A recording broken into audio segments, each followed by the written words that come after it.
infrastructure is crumbling this evening as the NintenByte Podcast continues its unprecedented rise. In cities across the globe, fans are rioting. The Pentagon has issued a statement describing the NintenByte Podcast network as a pixel-based prophecy. Some say the rise was foretold, others say it's just a really good podcast. We're talking twisted nipples, milk, and a sock puppet who doesn't talk. It's dangerous to go alone. Watch this. Welcome to the NintenByte Podcast, bitch. That's right, ladies and gentlemen, you're watching the greatest Nintendo podcast ever! Yeah! Is that a Joy-Con in your pants, or are you just happy to see us?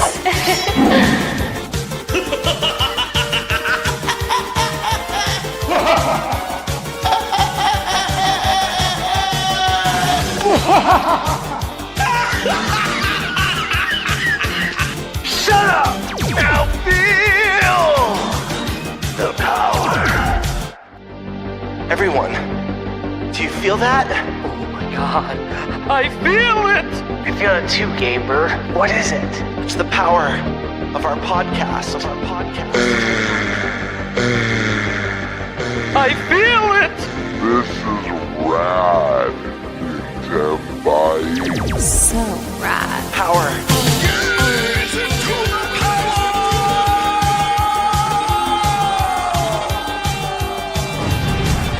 Now bask in their glory.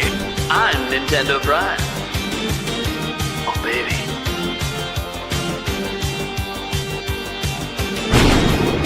I'm Thunderstash.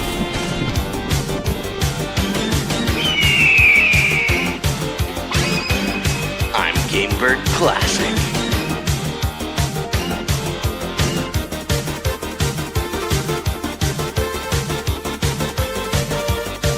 NintenByte rules. Let's rock.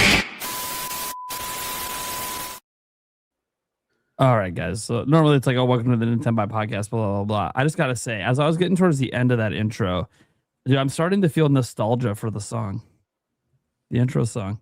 I'm starting to like literally, it's like positive vibe right at the end. Like I'm like, da, da, da, da, da. I'm like, oh my fucking God, I'm doing this like it's a video game song right now. That really excited me for a moment. I'm like, oh, dude, I'm so nostalgic for our own intro, and it's not even that old. Oh, welcome to the NintenByte Podcast, guys. I hope you guys are having a good time. What is it, season 3, episode 61 or something like that?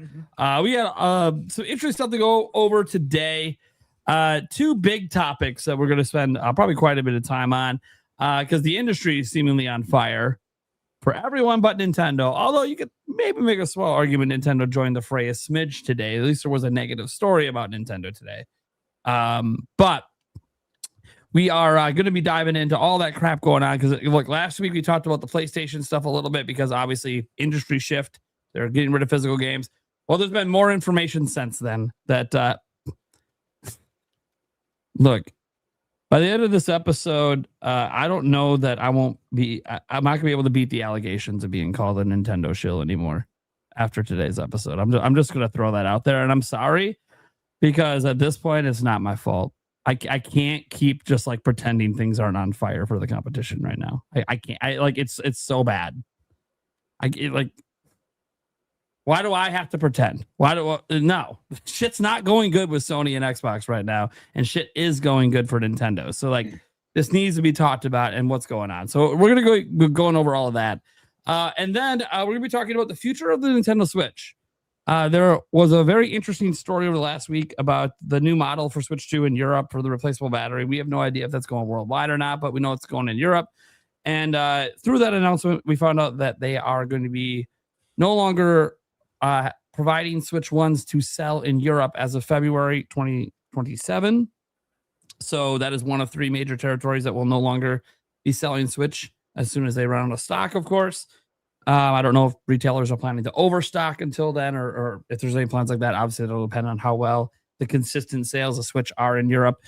So we got to talk about that and what the future for the original Nintendo Switch really is. How long does it have to go? Game support, all that kind of stuff. So when we're going over that, and I got a feeling on a couple other things that we might talk about, but that's what we got for right now.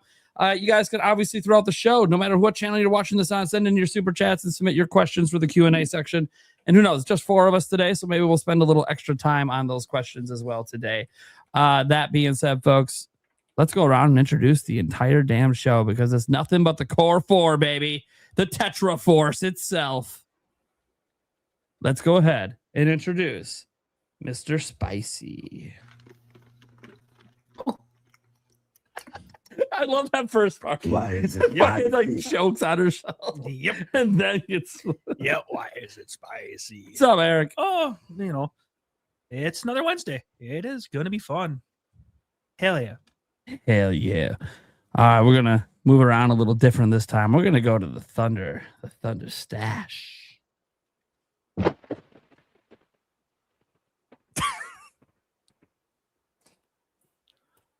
Did it play? Yeah, I don't know if you guys get Dude, I did not hear it. No. I didn't hear it. Did Sounded you like hear someone Eric? dropped cardboard. I heard Did Eric. you heard Eric? So you hear that one? Okay, that's fine. What? Yeah. You That's- don't have to. that's Maybe not it's fine. broken. Maybe it's broken. Try I it don't again. know. Try it again. If it's worth doing, it's worth doing right. No, it literally sounds like you're just dropping cardboard. Weird. Well, hey, either way, I'm still bringing the storm. It's all good. Yeah, just happy to be here. Guys, staying busy as always, working around the clock. Can't stop, won't stop. Lots to talk about today. Yep. All right, let's see if it works for Birdman. Let's hit the Birdman button. Of course, it just doesn't like Stash. It is what it is. All right. It's all right. I'm here to spread the word, bird style. What's up, everybody? It's another kick-ass Wednesday. As always, excited to talk games, excited to talk Nintendo, and excited to see each and every one of you guys today. Hang out with my friends. My friends. Yay, friends. Football friends. All right. Please say I'm the only one that's seen In-Betweeners. I fucking love that show. It is so good. It's a show from Britain, BBC. Oh my God. You guys will lose your shit. Have you guys seen IT Club at least? It's another show from over there. Love the IT Club. Oh my God. You guys, Stash, you will especially like IT Yeah. Club a lot. Yeah. It is very, Probably good. it's a comedy, but it's like so much of it is relatable. Yeah. Sure. It's great. All right. That being said, folks, we got a couple topics. Someone want to go ahead and hop all over the first topic? What do we got? Anyone? Is the first topic we're gonna go with Yeah, might as well go with Xbox and PlayStation? Yeah, might as well go with the shit show out the gate. I'll take that. I figured you wanted that one since you were the one sending all the links. My dude Stash really wants to, really is ready to just like let loose on this topic. Because last week we kind of danced around it a little bit. It's just become a massive shit show since. There's been so much discourse since then, and so many tidbits that have come out. So that'll be we'll just go with Stash. Just go. We'll figure out who's doing next after. So, okay. Yeah. So of course, guys, last week. News went around the world. We talked about it here on the podcast about physical games with Sony. And, we all gave our take on it. Gave our take on how we feel about it, the impact it's going to have, the domino effect, of course, the nature of the timing, which I'd mentioned last week. I thought the reason they announced it last week was because they knew that the bloodbath was coming on Monday for Xbox. And sure enough, that's what happened. However, people aren't forgetting. If anything, people are getting more mad, which it's been interesting. I feel like the gaming community has kind of come together a little bit on this, which is nice to see. So, of course, just to recap, again, Sony announced last week physical disc. No longer doing them. January 2028. That's it. Gone forever. And since then, a lot has come out. So first, Jason Schreier. He did a big report on it. And I got this summary up here. I'm going to read these off. It's kind of discuss this part. Okay. This is very interesting, to say the least. Yeah, this is some brutal stuff. The Jason Schreier report on PlayStation is really bad. Yeah, it's really bad. I met him at Summer Game Fest. He was very nice. Yeah. So first bullet point, Sony considers their digital player base is large enough to do without those who continue wanting physical disc. Dude, we just stop at that point right there. We should just stop at that point. Mm-hmm. If you're a physical player on PlayStation, you should be telling Sony to get the fuck right off. I'm done. Mm-hmm. They just gave you the middle finger. You better be giving it right back. No, I'm not saying sell your PS5 and all your games and all that shit. Obviously, don't do that shit. Right? Hold on to your stuff. I'm just saying that, like, in the future, if you care about physical, you need to get the fuck away from PlayStation. They don't give two shit. They literally just said, we don't care about you. Insane. All right. Sorry. I just can't even believe that. Like, that's even a thought behind this decision. Thought it was all just, we're going to make more money. Now it's like, oh, we don't need the people who buy physical games. They can just fuck off. Yeah. And look, I believe Sony has more data than they let on. For sure. Of course, we'll get into this, but I believe the numbers are skewed for a variety of reasons. The numbers for digital and physical are never going to add up. But they'll make sure they're skewed to look like they are in Sony's favor. Basically, that physical is only for old people. And honestly, I think that's some of the data they have. They probably know what age group is buying physical games. And they're probably like, yeah, if you guys are done, be done. Go take a hike. We don't care. You guys are getting old. It's the young kid. This is what the young kids want. So if you don't want to participate anymore, see you later. And it's a really bold move, because telling people in like their mid 30s to 50s, which by the way, you guys had your time. In the US is the average age of a gamer is like 39. This was like a recent report that came up with that number. I'm like, dude, you're telling the primary user group that buys the most games, yeah, you can go get fucked. Yeah, that's what they're doing. What company tells your whales? Yeah, because you're not buying digital, you can get the fuck out. Yeah, we'll get into it some more. Let me get through these bullet points, because like there's so many more things that need to be dissected here. All right, so the next bullet point, they said they won't change their retail distribution. Stores will sell empty boxes with no download code. Next bullet point is that they're only a download code. Yeah, they're convinced that over time, players will accept a 100% digital gaming future. They don't think it's necessary to maintain contact with fans. Fans as in the consumer. Okay, like let's not get it twisted. We're the consumers. Yeah, without us, you guys can't turn the lights on.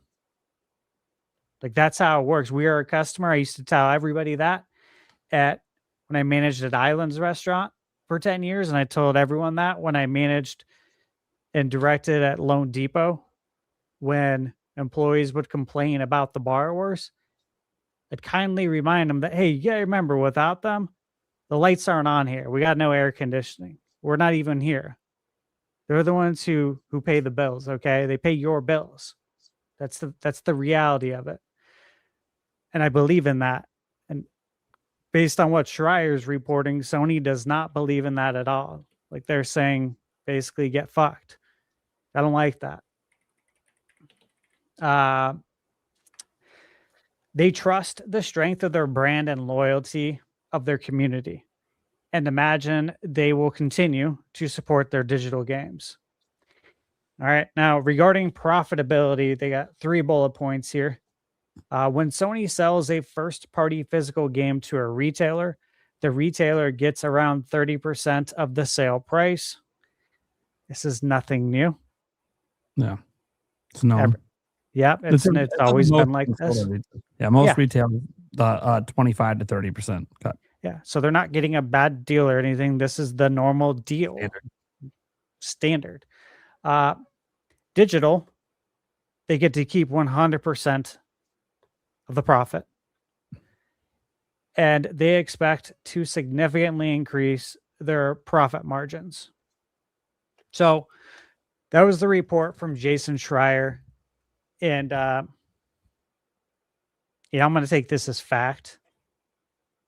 I don't see Jason embellishing anything here or putting his reputation on the line for something like this. I think, he shoots straight and this is all legit. So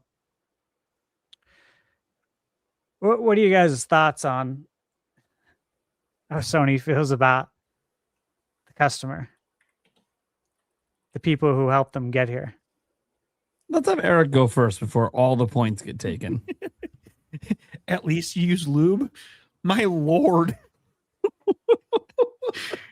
It just feels like they just don't care. I mean, it says in the report they don't care to communicate to their fans. Yeah, what right. lube? Yeah. They don't give a shit. Yep. Yeah, damn. Just you'll get what you get and you'll like it is kind of what it feels like the messaging is. And Yeah, Klaus Schwab, right? Klaus Schwab, man. yeah, That's been the thing lately. Yeah, and I mean the only way to counteract that would be to vote with your wallet, and if you don't like it, stop buying it. I mean, I don't think we're ever going to fully change the fact that eventually it's going to be an all digital future, but you never know. It doesn't hurt to try.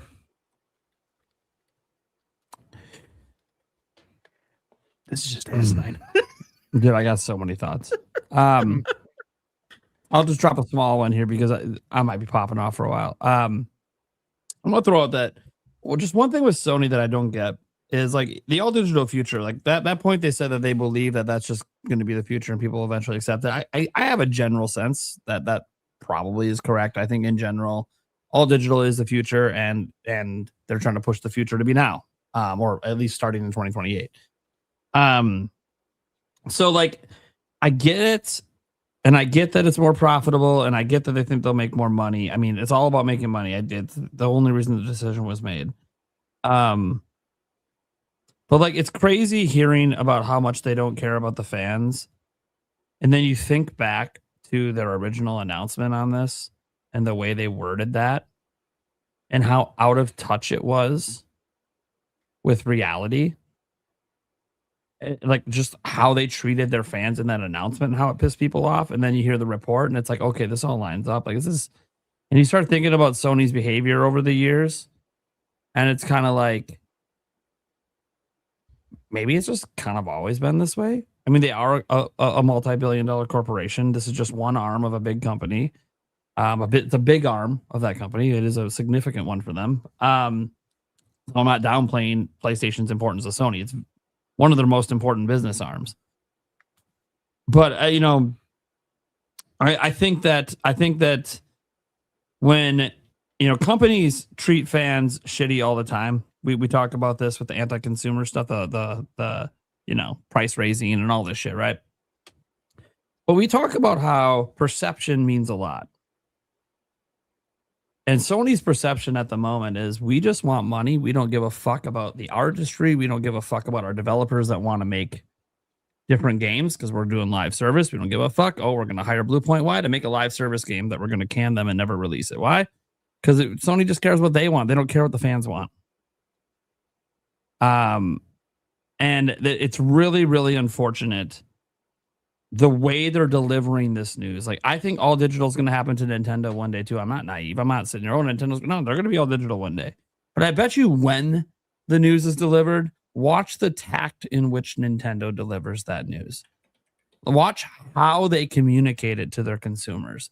And then look at how Sony communicates to theirs and wonder why people are so fiercely loyal to Nintendo. Because they try to treat their customers with respect when they have to deliver bad news. And that, you could say that that's just words and it shouldn't really mean anything. And it doesn't mean Nintendo's not a greedy multi-billion-dollar corporation. They absolutely are. But what it means is they care about that relationship with the customer, and they care about it because we are the ones spending money. So they care about maintaining that positive relationship with the consumer because we're the ones that are going to buy the games. Sony is basically saying we don't care about our reputation with consumers. We just think we're so strong as a brand, it doesn't matter. We're too big to fail. Basically, that's basically what we just read. Too big to fail. It doesn't matter. This is going to increase our profit margins. It is, again, I know that this is technically just hearsay and rumors. The difference is who it came from. Jason Schreier doesn't put shit out here like this without having a billion sources and tons of verification. Because this is an extreme. He doesn't like publishing these damning pieces. He goes where the story takes him. He doesn't. If you're gonna put this out here, this damning story that basically also lines up with the public actions, that basically says, "Hey, Sony doesn't give a fuck about you." And while we all can probably get a sense that most of these companies don't give a shit about their consumers, they just care about our wallets. And that, again, this is true of Nintendo. How they treat us and maintaining that relationship is to get us to spend money. There's a motive behind the way that they treat us. But damn, doesn't it feel nice to have a company treat you like they know this sucks? They know the price increase sucks. They don't just randomly up it $150 and say, have a good fucking day. They tell you, hey, we're really fucking sorry. This really sucks. We got to raise the price. But like, here's the deal, man. We're losing a lot of fucking money and we got to do something. So economics, man. It comes across as more personable, more understood. We all know the headlines. We see the stories. We know why the prices went up. But there's something more personal when you don't treat it like it's just some corporate announcement. Nintendo announced that price increase with regret. Sony basically proudly announced their last price increase. They treated it like it was another fucking Tuesday and go fill up your gas, aka go buy a PS5 for another $150. To me, it's just this pattern of behavior. This reminds me of the PS3 era. I'm really taking back. And by the way, same. They might think, well, yeah, even in PS3, we sold 80 million. It was still fine. I'm like, yeah, okay. The move you just pulled with physical, you might have a much slower start to PS6 already due to prices. Now imagine that your top buyers that spend the most money that are probably your day oneers, they're going to be like, you know what? Why would I buy a PS6? You don't respect me. And any game you release is going to still be on PS5. So why? Fuck it. Why? Why spend more money in your shit? And we've seen like Sony fans, some of them, obviously, there's no way to really measure this, but some, actually canceling their PS Plus subscriptions and going to buy Switch 2s because they still support physical. And yes, key cards and all that. We can get into that conversation again if we want. But I just think that it's all wild. And then when you bring in some of the other factors we'll get into in a bit, it just gets, because like this isn't the end of the story, guys. There's more bullshit going on besides Jason Schreier's report. And it's fucking wild. I got to hear what Gamebird thinks about this, man. Because like, all of us on this show, I want to be clear, guys, like we're the NintenByte Podcast, but all of us own multiple devices and game on multiple systems. Even Eric over there, he's got an Xbox. I do. So like, this it affects us directly in many, many ways. Not just, hey, we're Nintendo people. Oh, Nintendo's on top. This sucks. All of this sucks. Like, yeah, I can puff my chest and be like, oh, Nintendo what? Nintendo didn't do anything. Nothing changed. The other companies are just fucking up. And we'll get to the Xbox stuff, I'm sure, another little bit later too. Gamer, what are you thinking about all this? Yeah, so I've got the bullet points pulled up right here just because it's a lot to go through. Yeah. The bottom part of the tweet regarding the profitability, that's all pretty standard stuff. It's exactly what you expect from any company, to be honest. So I'm going to make that one a nothing burger. Obviously, the company's looking to increase profitability like any company would. The top chunk is where it gets into some of the gross behind the scenes stuff. And it's gross because, as a lifelong Sony fan since the PS1 days, you hate to hear things like this about a company that you love or that you've enjoyed. But again, it's one of those things where it's not really surprising. You hear stories about companies like this all the time, not just in the gaming space, just companies in general. And I think the sad part about it is that in a lot of respects, they're right. When they say they're convinced that over time players will accept a 100% digital gaming future, I think they're right. I think people are going to be mad in the beginning. They're definitely going to lose support in the beginning, like any company would. But the fact of the matter is that FOMO is real, and there are plenty of people who will huff and puff and say that they're not supporting something anymore because it breaks what they care about and what's important to them. And then eventually a release comes out that they don't want to miss out on. So they fall in line and they end up buying it, even though they've been saying for months or years they never would. So I think the sad reality is that to a degree, Sony's right about this stuff. It's just the gross stuff that doesn't sit well. It's awful that they've really shown no concern or regard for, as you guys mentioned, the big chunk of gamers in the world, the 30 to 50-year-olds who make up the bulk of mainstream gaming. And I think there's another part of the story that I know it's not part of the topic, but I think it's worth thinking about. Because it's for me, it's scary as a gamer, as someone who's been playing since the NES, is that Sony's obviously thinking about the future. And yes, the future is digital. I think a lot of us were expecting something like this to happen more slowly, more gradual. Maybe PS6 not just default like PS5 Pro, not having a disc drive, but still offering it. Yep, on the side.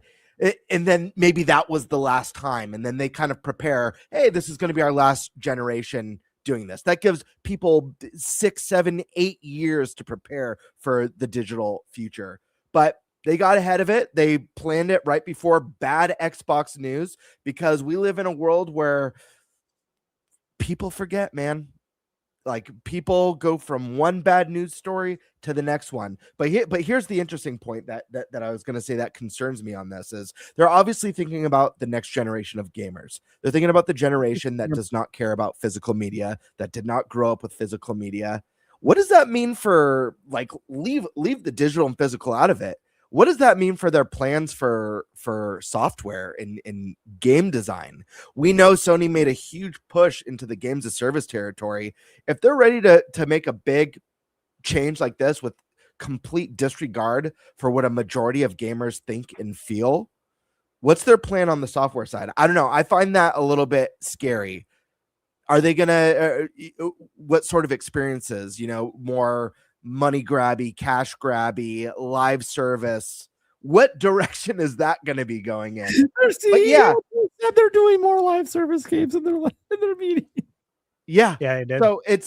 So when you see something like this and that disregard for our generation and the focus on the next generation, I think that's a scary part of it that people just aren't really thinking about. Like, how is this going to actually affect the games that we're playing? Am I even going to be caring about the games that are coming from Sony in 10, 15, 20 years? I don't know. Well, I mean, that remains to be seen. All in all, I know I've said that this feels like normal company bullshit. I've said that I do feel like in time, maybe not in the beginning, people will fall in line because FOMO at some point will hit, even if you stand by your convictions when the console launches. I'm not saying that's everyone. There are people who will stay true to their convictions. I care about physical media. I don't want it to go anywhere. We'll have to see what PlayStation 6 is for me to be interested. I'm a gamer at heart. I don't want to miss out on great experiences if those are still to be had, elsewhere. I'm not going to not watch a great TV show because it's only on streaming. So we'll have to wait and see what comes. But I think from a PR side, this is really bad. It's really gross. It's really tone deaf. And as mentioned, it shows a complete disregard for people who are very passionate, people who grew up with this hobby, and what unfortunately makes a bulk of it. So we'll have to see what happens. I don't expect Sony to. I think one of the worst parts of one of the worst bullet points of this whole thing is they don't think it's necessary to maintain contact with the fans. I think is one of the worst ones, where it's like, we're not even worth talking to. Fucking get over it is how that reads. Yeah. So that is absolute bullshit. But yeah, this is sad, man. This is sad. I feel I've said it before on the pod. I feel like a dinosaur. I feel like a dying breed.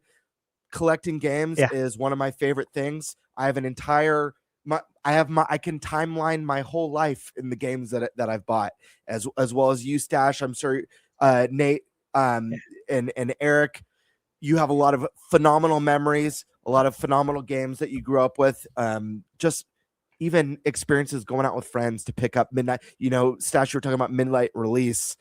What's going to be the next big one, since Grand Theft Auto's, no game, no physical game. Yeah. So yeah, it's just really sad to see. I don't blame anyone who's pissed off, anyone who feels like screw PS6. I'm not interested. I hear you. I think the thing that's going to be more challenging for Sony, and I hate to say it because this is like awful news again. I'm not trying to sugarcoat it. I think the thing that's going to be a bigger challenge for Sony going into PS6 is honestly the state of the economy, the chip shortages, all that stuff, and pricing is going to affect sales much more, in my opinion, than them not having physical. Yep. Yeah. That's just what I think. Do I think that's cool? No. Do I think it's right? No. Stand for your belief. If you believe this is bullshit, don't support it. Yeah, that's your right. So, yeah. So, I'm under the belief, and again, I mentioned this last week, that Sony's predicting a down market, and this is why it's exactly why they're doing it right now. They also know that Microsoft isn't going to be offering physical, right? And Microsoft with the Xbox is very much it's always been their counterpart, right? How many times over the last how many console generations has the discussion been about Sony and Microsoft? The competition between Sony and Microsoft. And it seemed like none of the analysts ever mentioned Nintendo. Even if Nintendo was whipping both of their asses, they wouldn't mention Nintendo. So Sony knows how much money Microsoft has invested in cloud gaming, in the research of it. They know that's the direction they're going. I've said that here on the podcast for the last 2 years. That's the direction they're going. You can see where their money's allocated. It's public knowledge. So I think that's another reason why they do this, right? Is because their counterpart is going to be getting out of physical games. So they can do this now as well. And again, they're the ones who make the disc. If they don't make them, how's Microsoft going to get it? Microsoft has to buy them. Microsoft has Sony make the disc because they own Blu-ray. So if they don't make it, Microsoft can't make it. And Microsoft is already pivoting to a cloud. I don't know if it's going to be this next generation, but they're pivoting to a cloud model already. So Sony's looking at it like, well, all we have to do is stop manufacturing them. Microsoft's not going to put up a fight. Nobody else is doing it but Nintendo. Nintendo can just do what they do normally. They march to the beat of their own drum. This is what they've always done, And anytime anyone asks us about Nintendo, we'll just say like, oh yeah, we don't compete with them. Like, we don't view them as direct competition. That's what they always say. Unless they're winning, then they'll say something else. But if they're losing, they don't view them as direct competition. We've seen this for 2 decades, 3 decades. Yeah, why do you think a handheld's coming, guys? Yeah, exactly. If Switch wasn't here and successful, this wouldn't exist. This has been happening for ages, though.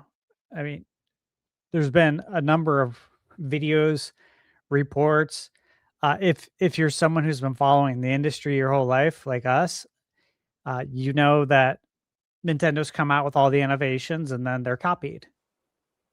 You know, Rumble, right? Then Sony comes out with the DualShock, motion controls. Then Sony comes out with the PlayStation Move. Xbox comes out with the Kinect. Obviously, the joystick, right? So much of it has been with the controllers that it goes on and on. And of course, we expect it now to be with handhelds. I fully expect Sony to have a handheld next gen. Xbox is already, trying to do something there. I think they're still creating their own handheld. We'll see. But as far as like these bullet points, Bird, you kind of mentioned it a little bit about the memories, and I'd mentioned it last week too about the midnight launches. And again, I've went to so many midnight launches. I've camped out several days, like more than one day, for video game consoles. We camped out 3 days for the Nintendo Wii. We camped out for all of them though, since the 64. And the amount of cool people and like-minded people you meet at these events, and like the energy that's at the events, the positive energy, the excitement, we're all going into the unknown together, and it's just very unique. There's nothing like it, which is why I've always said, if you ever have the opportunity, you should go to a midnight launch to go experience it. This is why I was going to go to a GTA midnight launch, because it's like, this is going to be fun. It's going to be nostalgic. It's going to be real positive energy. It should be a good time. That's not happening. That's fine. Ocarina of Time, though, I expect that to happen. And I'm telling you guys, you got to go, because as the years go on, there's going to be less and less opportunities for stuff like this to occur, right? Interesting footnote here on that is that stores will still sell empty boxes with the download code. That kind of annoys me because, look, I'll be honest with you, and I've said this a lot. I was excited for Nintendo just to see how this was going to shake out, to be the only company, right, with retail presence. I was like, I really want to see what kind of impact this is going to have. And now Sony's like, no, we're still gonna be at retail. We're still gonna put boxes out there too. So it's gonna look like there's a game, but it's just gonna be a code in a box. It's like, you're gonna get one holiday out of that, and then that section's going away. Sorry, Sony. I don't know if you've noticed, Nintendo's got code in the boxes. You have them too. They're into discount bins. Those ones we say don't exist? They exist with the code in the box games. Like, I'm not even kidding. You can go to Walmart and find your $5 code in the box. Like, it's great for consumers, actually. It's a great way to get a really cheap game. But also it means they're not selling. So, like, Sony, you're going to find out that physical buyers aren't going to buy code in boxes. That's just not going to happen. And so retailers are going to stop carrying them. Which, by the way, I don't know why you're even doing it. Like, I guess because you want that shelf space, like Nintendo does, to like let people know there's games. Yeah, but they want a retail everyone presence. realizes that they buy multiple and they realize it's just a fucking code, they're not going to buy it anymore. That's what happened with PC games. They started selling them physically as code in the boxes, and people stopped buying them because why would I buy a code in the box? Yeah. I got a They question just want for the you brand guys. awareness. I got a random question for you guys. You all know I'm not like the biggest tech person, so this might be a stupid question, but is it I mean, obviously we don't know what the PS6 hardware even is. I know there's rumors that it could be a hybrid console. Is it possible that someone designs in the same way third parties make docks for the Switch too, in different peripherals? Is it possible a third party designs a disk drive that works? Is that even possible? I'm tech ignorant, so that might be a dumb question. If the system's ever fully hacked, sure, anything's possible. It would have to be hacked to It'd have get to like be your backwards compatibility at the very least. Yeah. That none of that is supported in the current operating system. Yeah, the OS would have to support that 100%. And who's going to press the disc? Who's going to make them? Who's going to make Blu-ray? Sony owns it. Yeah. And that's what it ran off of. So it's nice wishful thinking. I mean, I'm just glad Nintendo's still doing Sucks. physical at all, but it's sad to say that this whole situation sucks because, like, even besides those bullet points, I mean, there's like some sus stuff going on around this. Like 2 days after I'll made get the into that. announcement- Yeah, 2 days after they made the announcement, the CEO, dude, what the fuck? Yeah, so let me just jump into that. I am not at all surprised about this. I think this is like pretty obvious, but here's the story. So this is from Insider Gaming. Again, trusted resource. Sony CEO Hiroki Totoki. Love that name. I had a really good name. Love it. He has sold more than half of his stock in the company. So recent U.S. Securities and Exchange SEC filing shows that he sold millions of dollars worth of stock just 2 days after the announcement that PlayStation was going to cease production of physical disc in January 2028.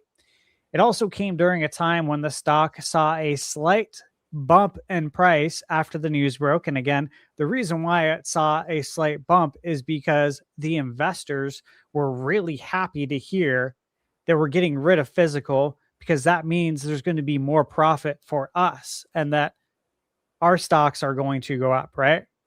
That's exactly why. And so as soon as that news hit, the investors say, all right, you know what? I'm going to buy some more stocks. Meanwhile, Hiroki's like, I don't know what kind of backlash we're going to get, but I'm thinking it's not going to be good. So I'm going to pull out like at least half right now. And then you end up pulling out more than half. So the amount, as it breaks down, according to the SEC filing, he sold 225,000 shares of Sony stock on July 3rd at 2102.02 per share. And again, 4th of July was on Saturday. This always happens. You break really bad news before you go into a holiday weekend. And what always also happens is you sell your stocks before going into a holiday weekend. Because everything blows into the next week. And obviously it's went down since. So he pulled in roughly 4.7 million on the transaction from selling his stocks. So he sold 56% of his total stake in the company. But he wasn't the only executive to make a transaction after the announcement. Also filed on July 3rd, Sony's chief strategy officer sold 25,000 shares of stock, representing around 18% of his total shares, totaling $525,000.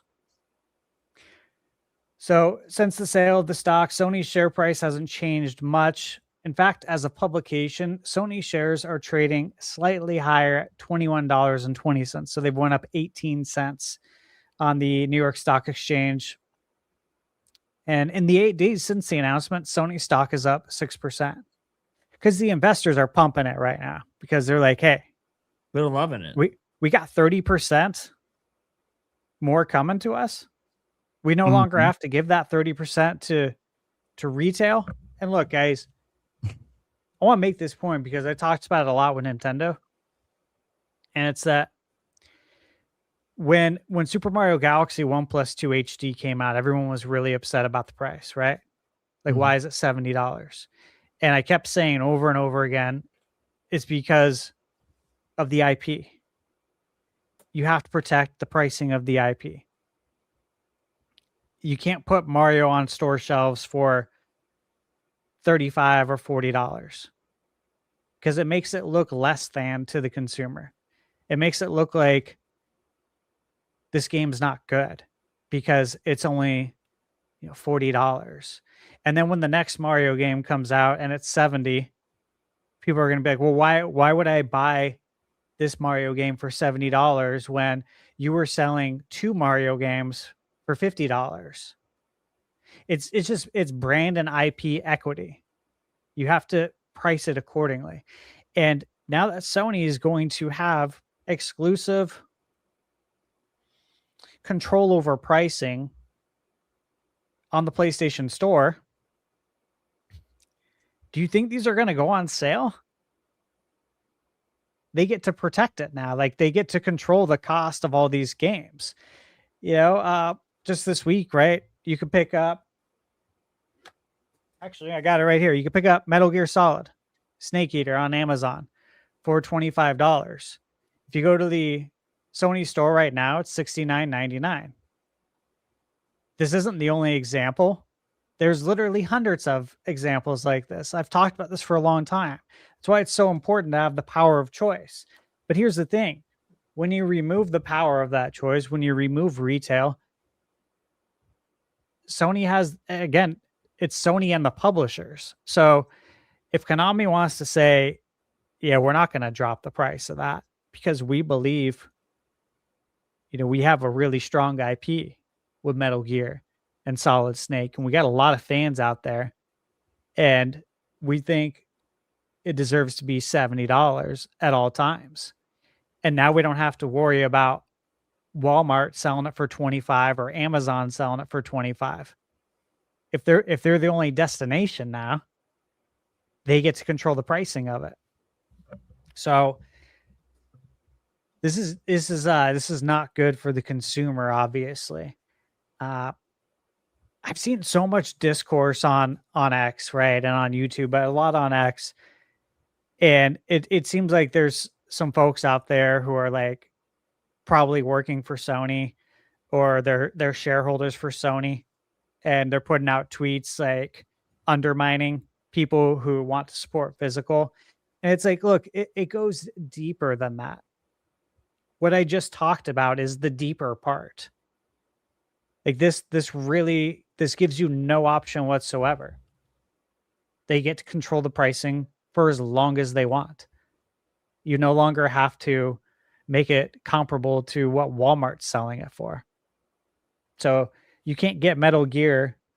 You wouldn't be able to get Metal Gear for $25. If you want it, you got to pay $70. How long does that go on for? It's scary. It's a scary thought, to be honest with you. So, one other thing, Bird, you mentioned about the memories, and I wanted to touch on that real quick. Mm-hmm. Look, I want everyone to participate in this exercise with me. All right? I was thinking about this at the gym. Like, I look at my shelf, right? I see all these games. I could pull games off this shelf and probably tell you a story about when I bought it, what I was doing in my life at the time, where I was working, where I was living. Some of these I can go like really deep into a story. And then I want you to go into your digital library and tell me if you can tell me anything about when you bought that digital game. Because I guarantee you can't. In fact, the only way I could tell you anything about it, right, is if I went to my transaction history. And then I could tell you when I bought it. Otherwise, I don't know. I have I have nothing attached to it mentally. I have no memory. I have no real feeling attached to buying something digitally, right? It's just it's there. In fact, sometimes I don't even remember if I have this game digitally. Like sometimes I'll go into the PlayStation app on my phone and I'll go into my library and I'll double check because like I'll have something on my wish list on Nintendo Switch, right? And I'll be like, wait a minute, do I own that game on PlayStation? I don't even know. If I had it physically, I'd know, but if it's digital, I don't even remember if I have it. That's the thing, man. Like there's just as like many layers to this. And it's just unfortunate that the company who makes the Blu-ray disc is saying we're not doing it anymore. Like, what do you do now? Right? They're still making movies. They could do it. Movies are on Blu-rays. It's just for the games. They just want all the profit. And do we want to get into this part about the publisher? You guys ready? Sure. All right. So this is a short one. Sony reportedly, and I'm not surprised by this, by the way, reportedly didn't inform any publishers or business partners before announcing the end of PlayStation Game Disc. So according to a new report from High Chaos Run, Sony didn't inform publishers or business partners about it. According to the outlet, Sony's decision to end physical PlayStation game disc production for new releases starting in 2028 was made without prior notice to many publishers, business partners, or even some regional PlayStation offices. So that'd be like if Nintendo of Japan said, yeah, we're going to be done with cartridges, but they didn't tell Nintendo of America or Nintendo of Europe. It was like, what? That is not good. So the report cites anonymous sources who claim publishers were blindsided by the announcement, with one executive saying they were not informed despite a very close working relationship with PlayStation. It also alleges that some regional teams, including PlayStation India, were unaware of the decision while continuing retail expansion discussions with local partners. So PlayStation India is having discussions with retail outlets, retail chains out there in India about getting more space to show off PlayStation, that, to put games. Meanwhile, Sony's saying, hey, we're not going to even be doing this anymore. They don't even communicate it to them. I would be livid if I'm PlayStation India, right? Like, I'm over here trying to score some deals for us so we can sell more games out here in India because our internet's shit. We need physical games out here. We can't download these. It's really important out there to have physical games. That's why they're trying to negotiate more space. This just tells you that, obviously the right hand's not talking to the left hand.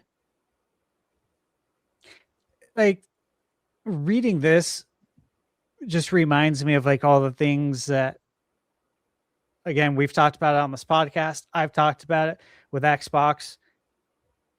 I've been very vocal that they've had severe mismanagement for several years. And you can tell that they're not on the same page.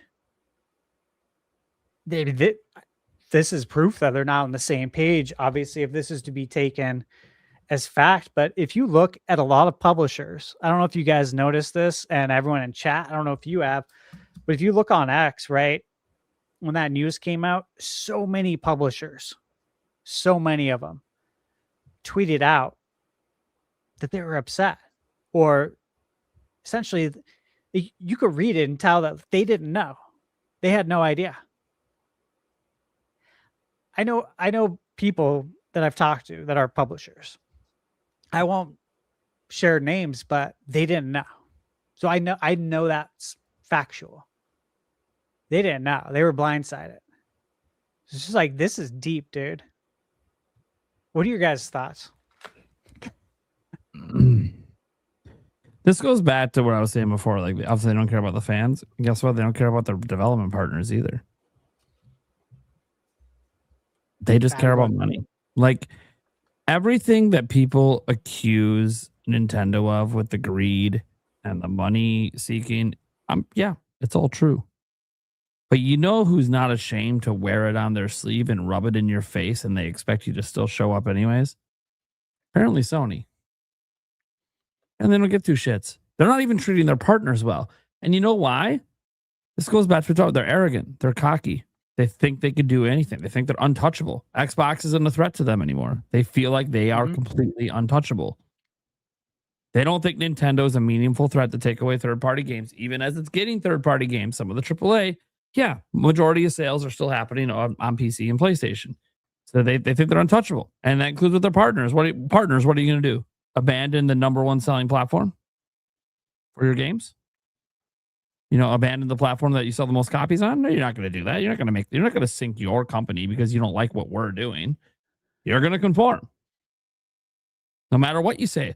Remember, by the way, this story is on top of the fact there were all these stories last week of developers sending letters to Sony. Yep. Clearly indicating that they didn't communicate. So we kind of already knew this, but a lot of it was indie devs. So people were like, well, yeah, they're not going to talk to all the indie devs, but they probably told all their big AAA partners. No, apparently not. Now, here's the thing. The big AAA partners, most of them probably liked this decision, to be clear. Because some of them were already offering code in boxes or game key discs and stuff like that. But I mean, look, the quiet part's now said out loud, both said out loud literally by Sony, but also by the reports coming out. I feel like this has been a ticking time bomb, obviously, for a while. The whole CEO selling stock and like, look, I'm not going to definitively say it's all related to this. And no, if you guys, for a lot of people, I saw spamming insider trading. It's not insider trading if he does it after the news breaks. It's only if you did it before the news breaks. So that means you knew a piece of news that you were not aware of before he made that decision. But I don't think the stock. So I think the stock selling is related, but I think it's a long-term outlook. I think that, yes, Sony is under pressure to increase profit margins at Sony Interactive Entertainment because their profit margin, their revenue is like best in the whole world. They make more money revenue-wise off gaming than anyone. But their profit margins are small. And there's been a lot of pressure for years now to increase those profit margins. Well, one way to do that is obviously, hey, let's cut out where some of the money's going. We're cutting out retail. But I think the CEO selling off 56% of his stock is a sign that he's not even believing in this direction. Now, part of this could also be that he's 62 and maybe he's getting up to where he's considering retirement. And so he's hedging his bet that Sony stock might go down years from now. And it might be higher right now than it will be then because, well, investors are loving this announcement.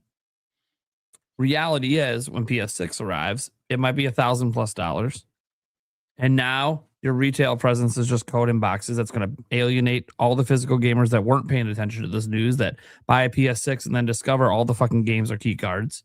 Or not key cards are, well, actually they're worse than key cards. Code in boxes.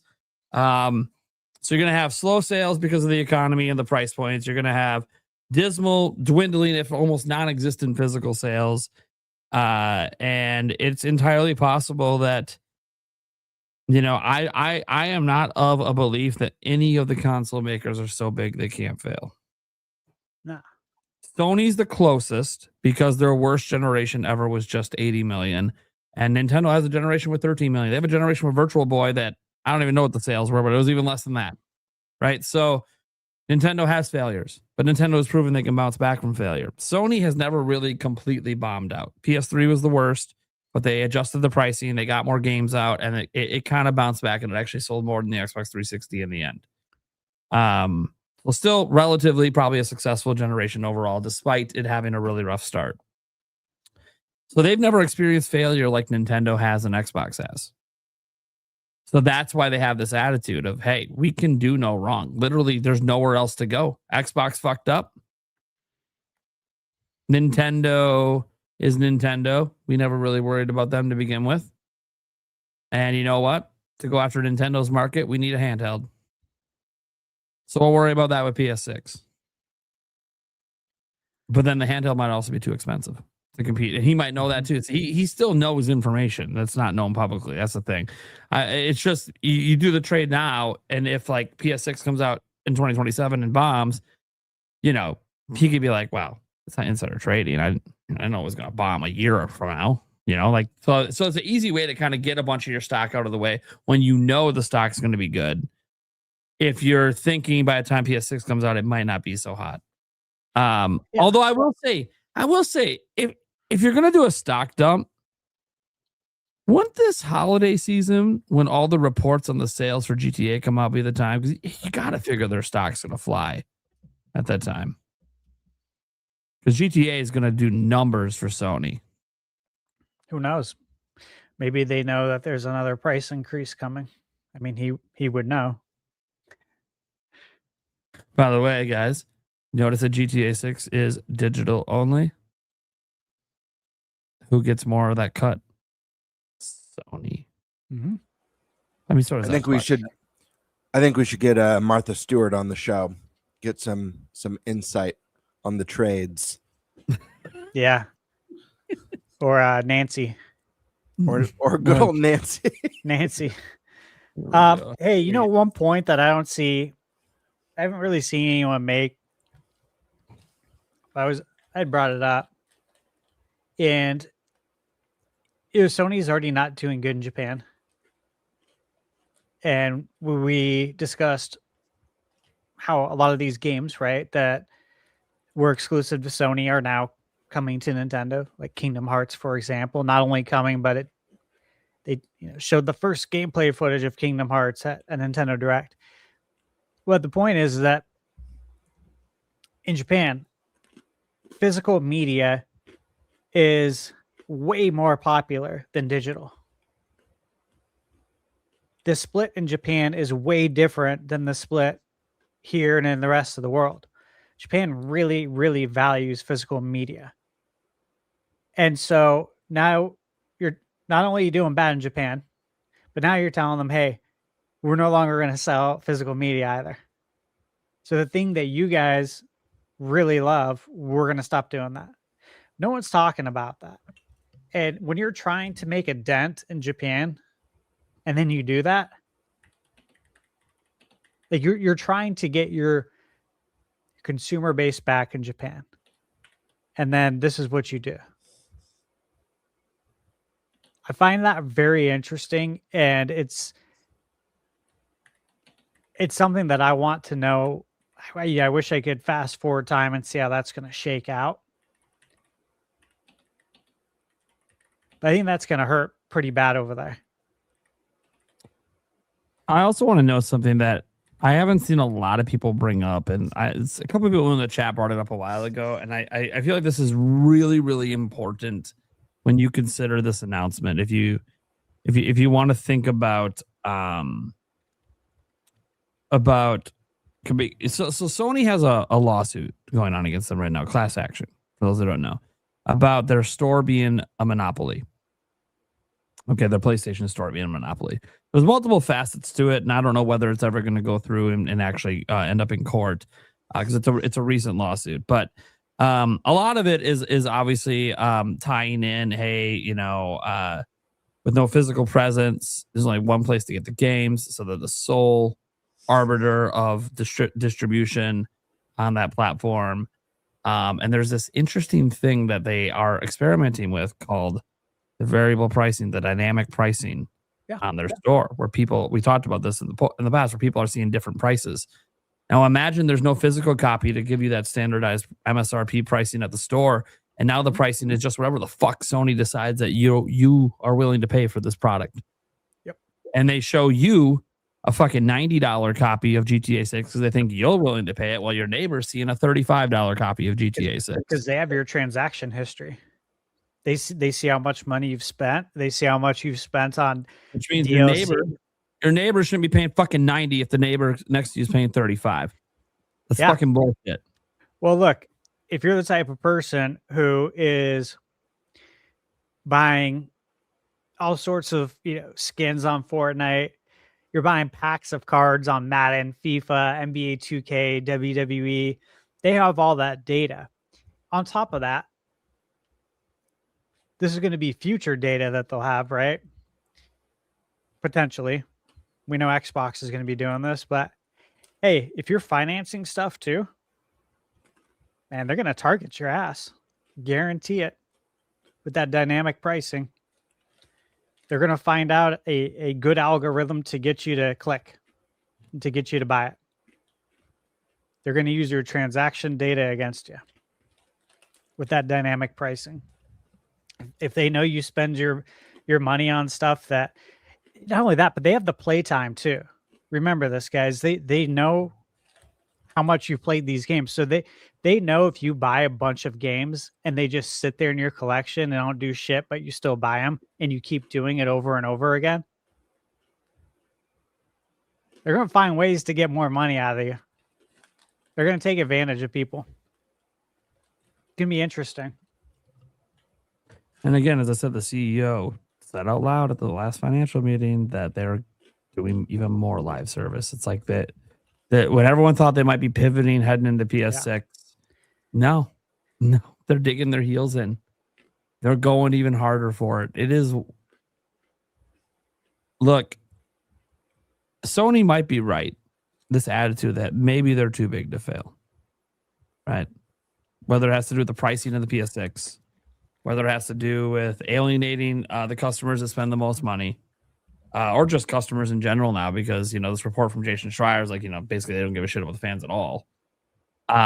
Publishers being annoyed with them, which, isn't going to make them run away from PlayStation, because again, it's the place that sells the most games, and Sony knows that. That's why I said Sony very much can have all this attitude and get away with all of this stuff. They could be right about all of it. And that's the scary part, is just knowing that. But you would like to think at some point you make enough decisions like this that you'll have one bad generation.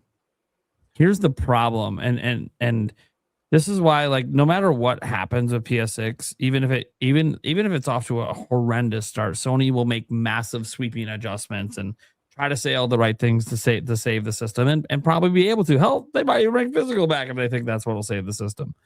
And that's only if it's an actual dire straits and trouble, which it could just be from the price alone. The price alone might be the biggest obstacle to PS6's success.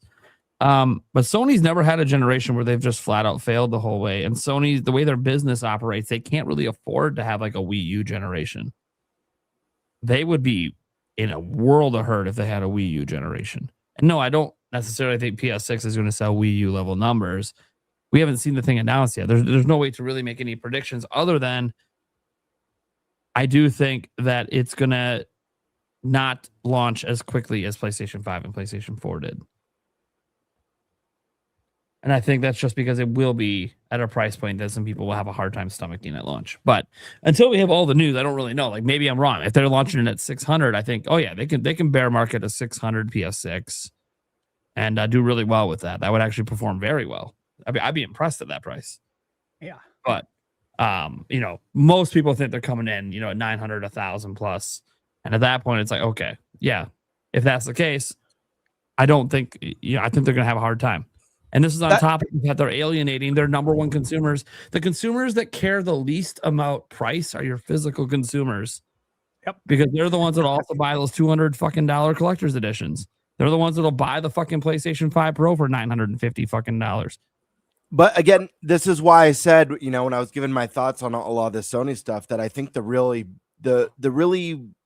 big point here on how successful PlayStation 6 is, I really believe it's going to come down to price more than any of this news. People have 2 years to digest this, maybe. You know what I mean?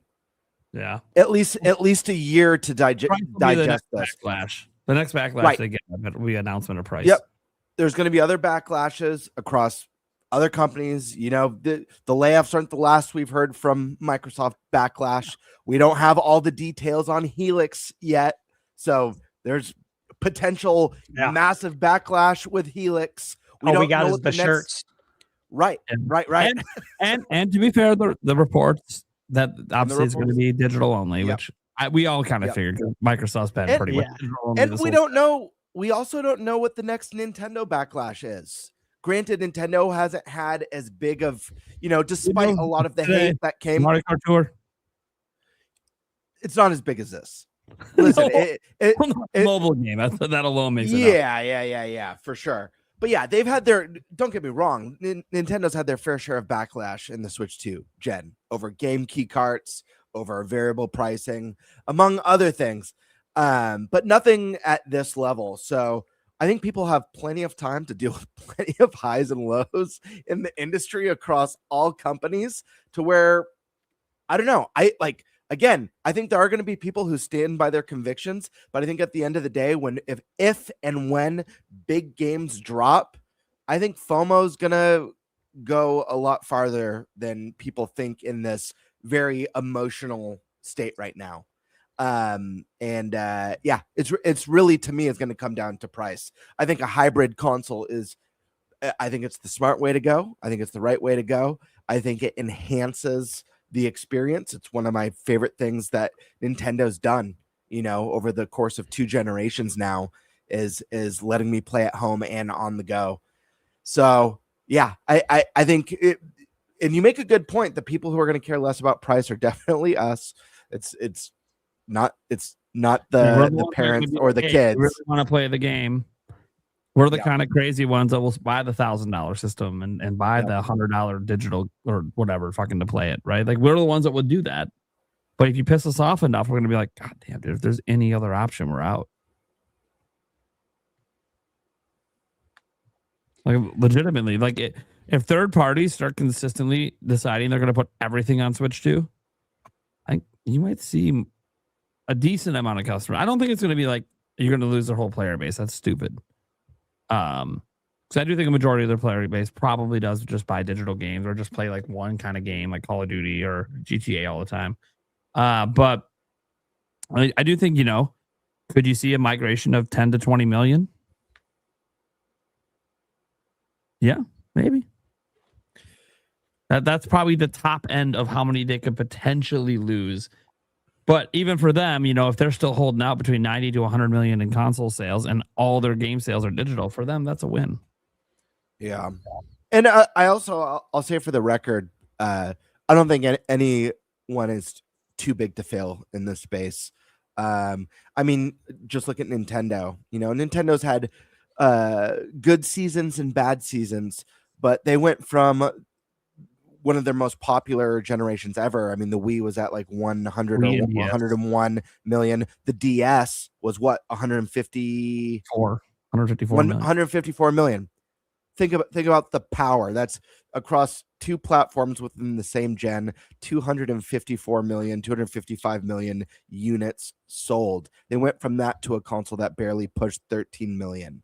They went from the height of their popularity to their lowest point in their entire company history. No one's too big to fail. I think it's really, it's crazy times, man. This games as service push, these games that are taking $300, $400, $500 million to develop over the course of 8 or 9 years. Some of them don't even make it out the door before the studios shut down. Yeah, Doom. It's insane. And now you add in the chip factor, the cost of parts. People speculating that PlayStation 6 will cost roughly $1,000 just to build. Right. That doesn't include, that doesn't even include like cost to distribute and stuff and the retailer side of it. That doesn't include any of that. Nope. There are a lot of variables here, and as big of a bummer as this is, I don't think this is going to be the big thing. I just don't. Yeah, I mean, look, it's big, but there's more to come. Yeah. Like, the buck doesn't stop here at all. It's still going. You guys want to get into this Xbox portion? Sure. All right, guys. So I'm going to read you the important email that Asha Sharma sent to all employees at Xbox. And look, man, I just want to say, I think it's funny. I think it's sad. I see a lot of people falling for it. The way Microsoft is handling things, the way Ash is, as far as like good wordsmith. I gotta give her credit. She is way better with her words than Phil ever was. Right. I also ask who's writing it. Yeah, I mean, is your AI writing it? We all know this went through probably like 5 people before it ever got sent.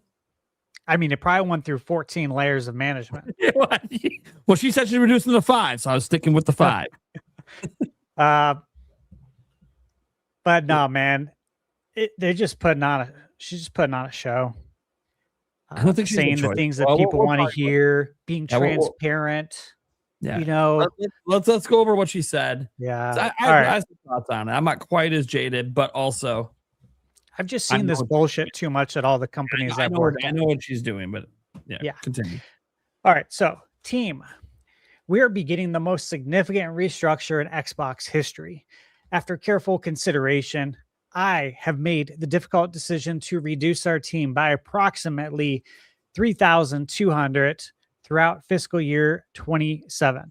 This will include approximately 1,600 role eliminations today. And in addition, 4 studios will leave Xbox to new management. I recognize that a year-long restructuring creates additional challenges. Unfortunately, it is not possible to make all the necessary changes in a single day. And I want to be direct about the scale of it. Again, transparency. I know this is painful. These changes will directly affect people who have poured their creativity into building Xbox. Many joined us through acquisitions, while others were recruited here or sought us out because they loved the industry and they loved Xbox. Okay. Today's decisions do not reflect their talent or their dedication. Our business today is not healthy. We are operating at margins that are 3 to 10 times lower than comparable platform and publishing businesses. We entered Gen 9 with a smaller install base and a higher cost structure. In order to grow, we bet on Game Pass, multi-platform, and a broader portfolio of content. While these businesses have created meaningful value, they did not grow at the pace we expected. As that happened, our core business weakened, and we added more teams, more investment, and more time, hoping for a better outcome. And now the industry is facing the most severe hardware crisis in its history. We must reset Xbox. First, we will reset our content portfolio. Since 2018, we have aggressively expanded our studio portfolio, while the number of games created each month across the industry now outpaces the last 10 years combined. We now find ourselves competing not only with the largest publishers, but also with smaller independent studios. It is neither possible nor desirable to own every great independent studio. We have also learned that we are not the best home for every type of studio. In a typical year, we lost 64 cents for every dollar we invested. As we reset Xbox, we will help independent creators succeed by providing open development tools and audiences to realize their vision. Compulsion Games and Double Fine Productions will return to management and transition to independent studios with their IP, catalog, and runway for their next games. Ninja Theory and Undead Labs have entered terms to join new ownership with funding to complete and grow Senua and State of Decay 3. In France, Arcane's management is beginning required consultation with its works council to review potential strategic options. We're also making reductions across other units and in some cases shifting investment to focus on higher priority projects. These changes vary in size across Activision, Bethesda, ZeniMax, Blizzard, King, Moong, and Xbox Game Studios. None of our first-party publicly announced games or projects are being canceled as part of these reductions. In addition, Modong and King will now report directly to me. These two studios have increasingly become platforms and are our largest by-month active users. They bring critical geographic, demographic, and differentiation to Xbox, aka they make them the most money. Second, we will reset our platform. We know that great technology gets better when it gets simpler, not bigger. Today, in some parts of the company, work passes through as many as 14 layers of management. our platform teams are 40% larger than they were at the start of this generation, even as our player base and playtime have declined. That complexity has slowed decisions, blurred accountability, and made it harder to deliver for players. As we reset Xbox, we will simplify. We will reduce management layers to no more than 5, and where possible, 3. We will deliver success through a flatter organization that is built around makers, individual contributors focused on building, player coaches, leaders who remain deeply involved in the work while developing their teams, and directly responsible individuals, DRIs, who own key decisions and outcomes. And we will streamline how we work across our tools with a cleaner code base, shared services, and 50% reduced vendor spend. Third, we're resetting how we operate. As Xbox grew our headcount, we became more fragmented. Teams, studios, and functions often operate independently, and it became harder to work towards a shared goal, make the right trade-offs, and get things done. For the first time, we are establishing a COO with end-to-end P&L, profit and loss, responsibility across content, hardware, platform, and services. Helen Chiang has been promoted to this role and report directly to me. Over nearly 2 decades at Xbox, Helen has helped build some of our most important businesses, from Xbox Live to leading Mong and Minecraft franchises. She will bring our business together under one operating model, making sure we make clear investment decisions, learn from our successes and failures, and hold ourselves accountable for results. And then thank you to Dave McCarthy, who's retiring after 17 years with Xbox. Dave has played a defining role in building the platform that millions of players rely on every day, and has been a trusted partner through many of the biggest moments in Xbox's history. We wish him all the best. These changes are about a bigger future for Xbox, not a smaller one. The next decade of gaming will be larger, more global, and more creative than anything we've seen before. This year, we'll invest as much in Xbox as we ever have. Really? Oh, I don't know about that. 70 billion? I don't know about that. really? Because what I just read says you're not doing that. Oh, okay. Fuck out of here. Stuff, right? So we'll invest with greater focus, greater discipline, and greater clarity, all in service of making Xbox where the world plays and creates. I want Xbox to be one of the few companies that entertains more than 1 billion people, every day. These last 2 paragraphs are pretty brutal. And gives everyone the opportunity to create and connect. I know we can achieve this goal. Xbox has many of the most beloved franchises in entertainment history that we don't do shit with. Talented studios across the world, and we will return to growth in 2027. History is full of companies that mistake longevity for inevitability. We will not be one of them. Signed off, Asha. I don't remember the swear word being present in the original document here. Guys, some personal animosity. Stash, you got something to say, buddy? You might as well go first, man. You impassioned here. Let's go. You know, it's just bullshit, dude. I don't think it takes a genius to be able to read between the lines and just see all the bullshit all over this. There is so much PR speak in here. It makes me sick. Again, I've talked about this working in corporate. I worked in corporate because I didn't like things in corporate. That's why I got into corporate, because I wanted to actually make things better and not continue doing bullshit like this. And look, I was like smiling and laughing at certain parts when I was reading this, because this is exactly what I said on the podcast like 2 years ago.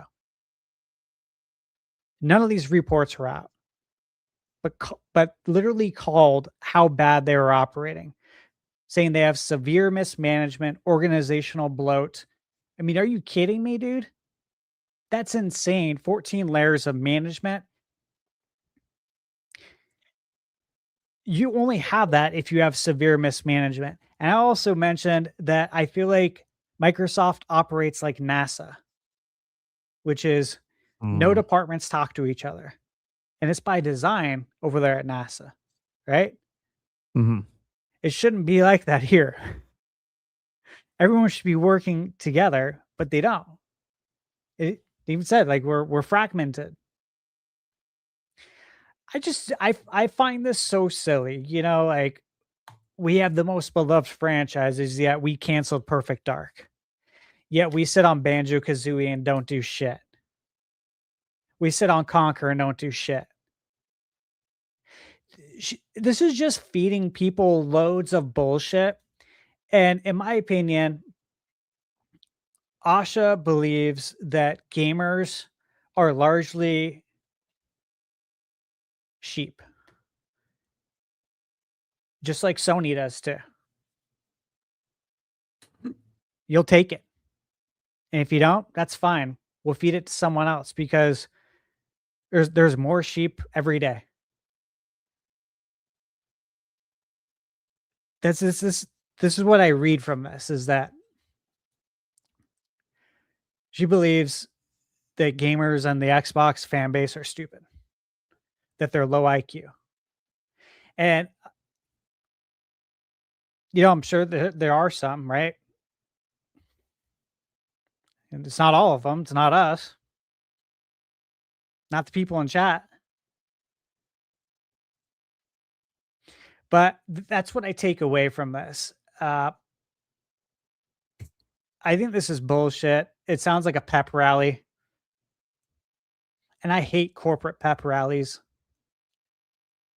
They're just such bullshit at the end of the day.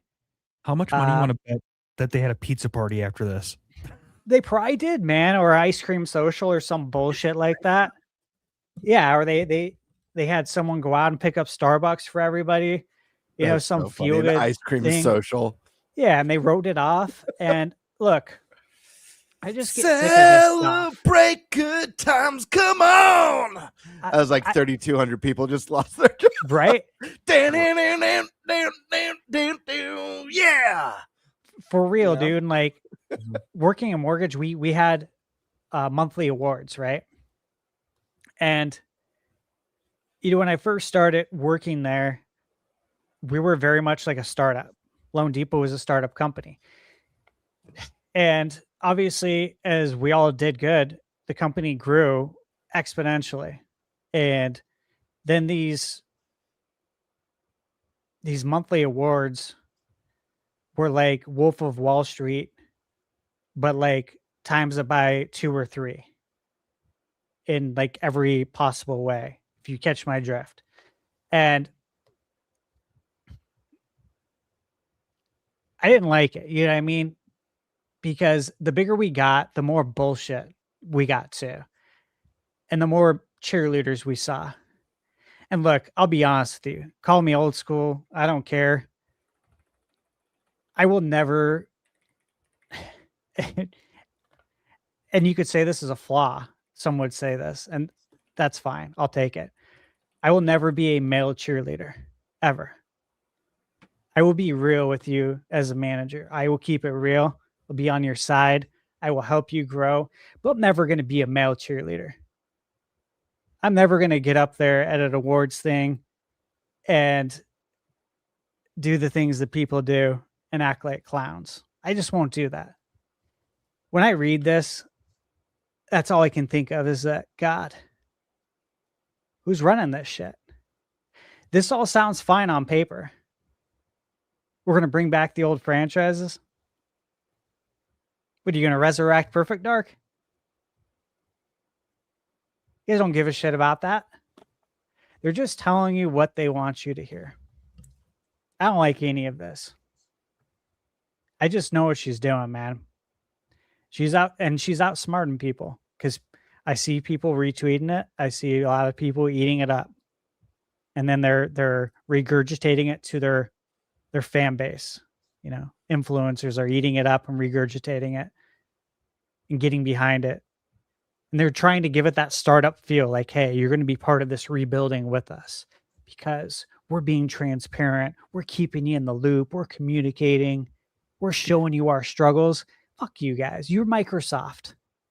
You're one of the richest companies in the world. Get out of here. You can't act like that. Yeah, But they're trying to, and they're gonna fool a lot of people. And it's upsetting. To be I'll fair, leave this it at tweet this tweet probably went through 3 months of a team drafting, proofreading, Probably. changing, and edit. Yeah, it probably went through months of templates And it before probably they went through settled their on a good AI one. model. Yeah. Mm-hmm. So the AI model can help with future tweets. Mm-hmm. Okay.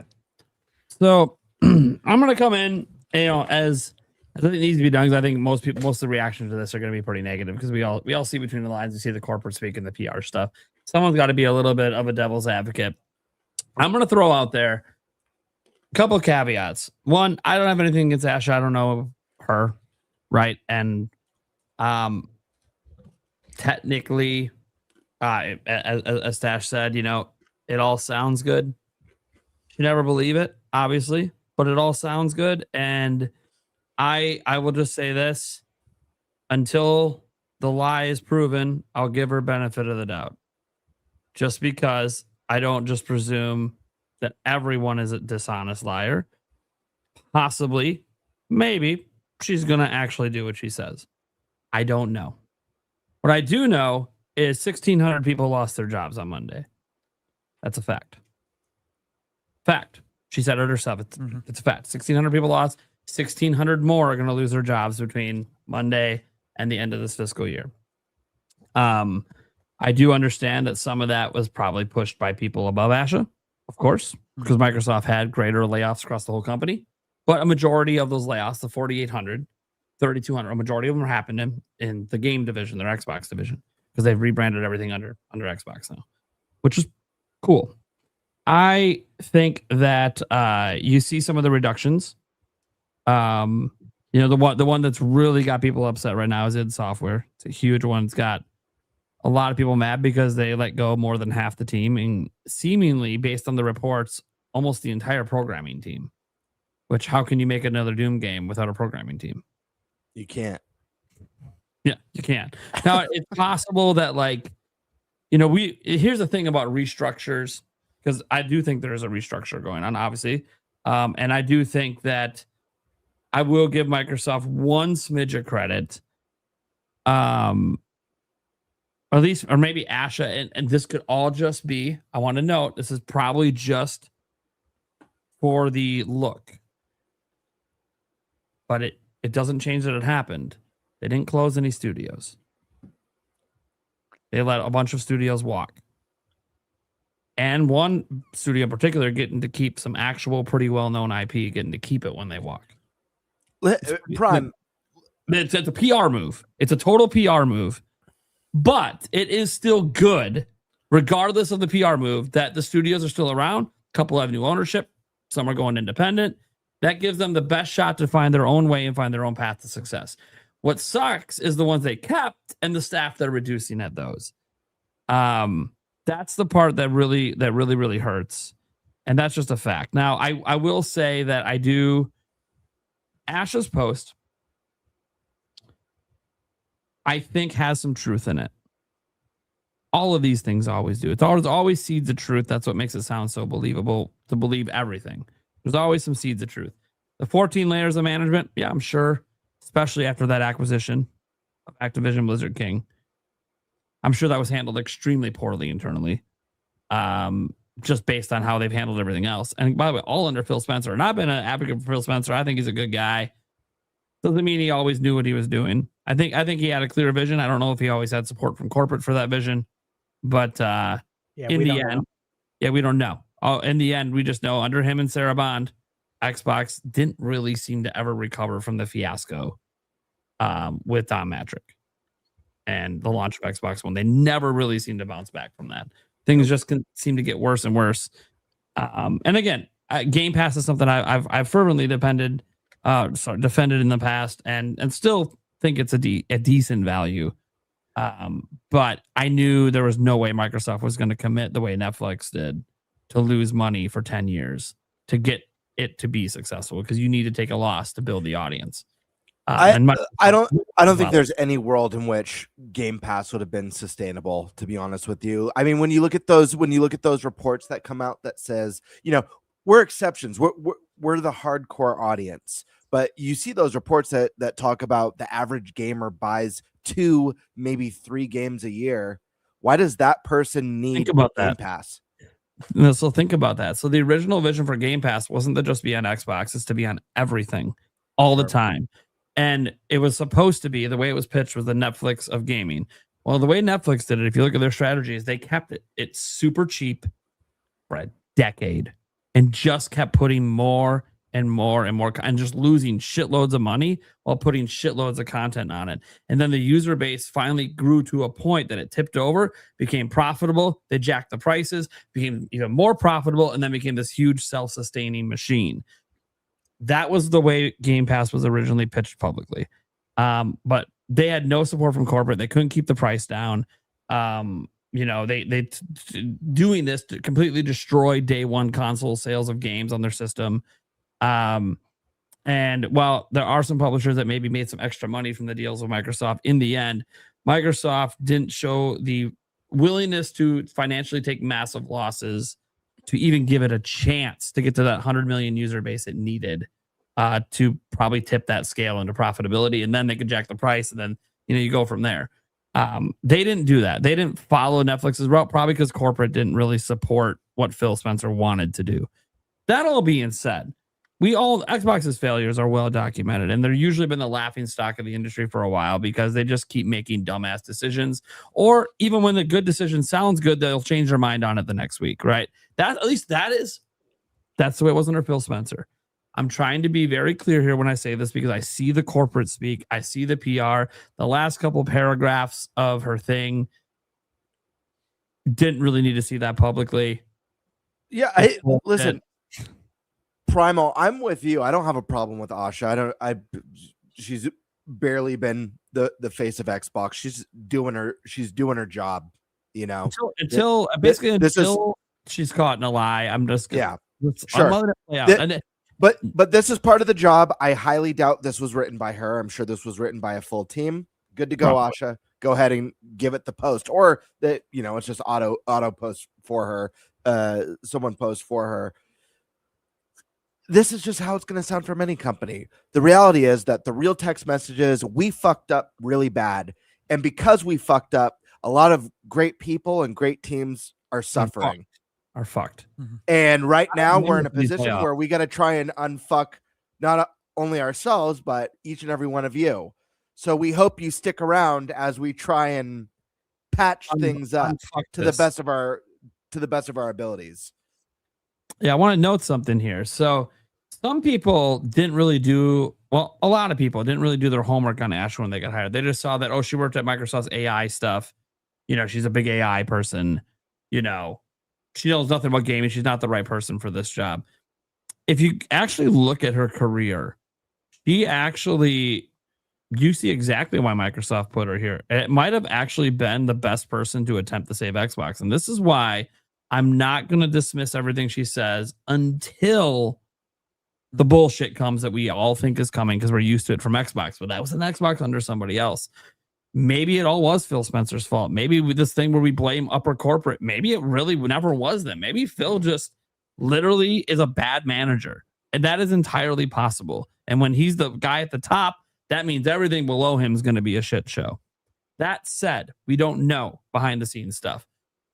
What we do know is that Asha has a history of blowing up and saving companies and platforms. She literally did it with Microsoft. Obviously, has helping a startup kind of blow up with Microsoft that was not doing very well, and now has $1 billion valuation. She did it at Meta. She helped Instagram and Messenger blow up before they did. They were in trouble, and she helped them blow up and become what they are today.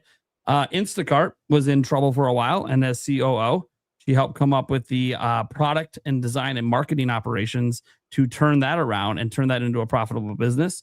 And then she came back to Microsoft, and that's what people all reference, the whole Core AI 2 years. Forgetting her entire career has been all about saving companies.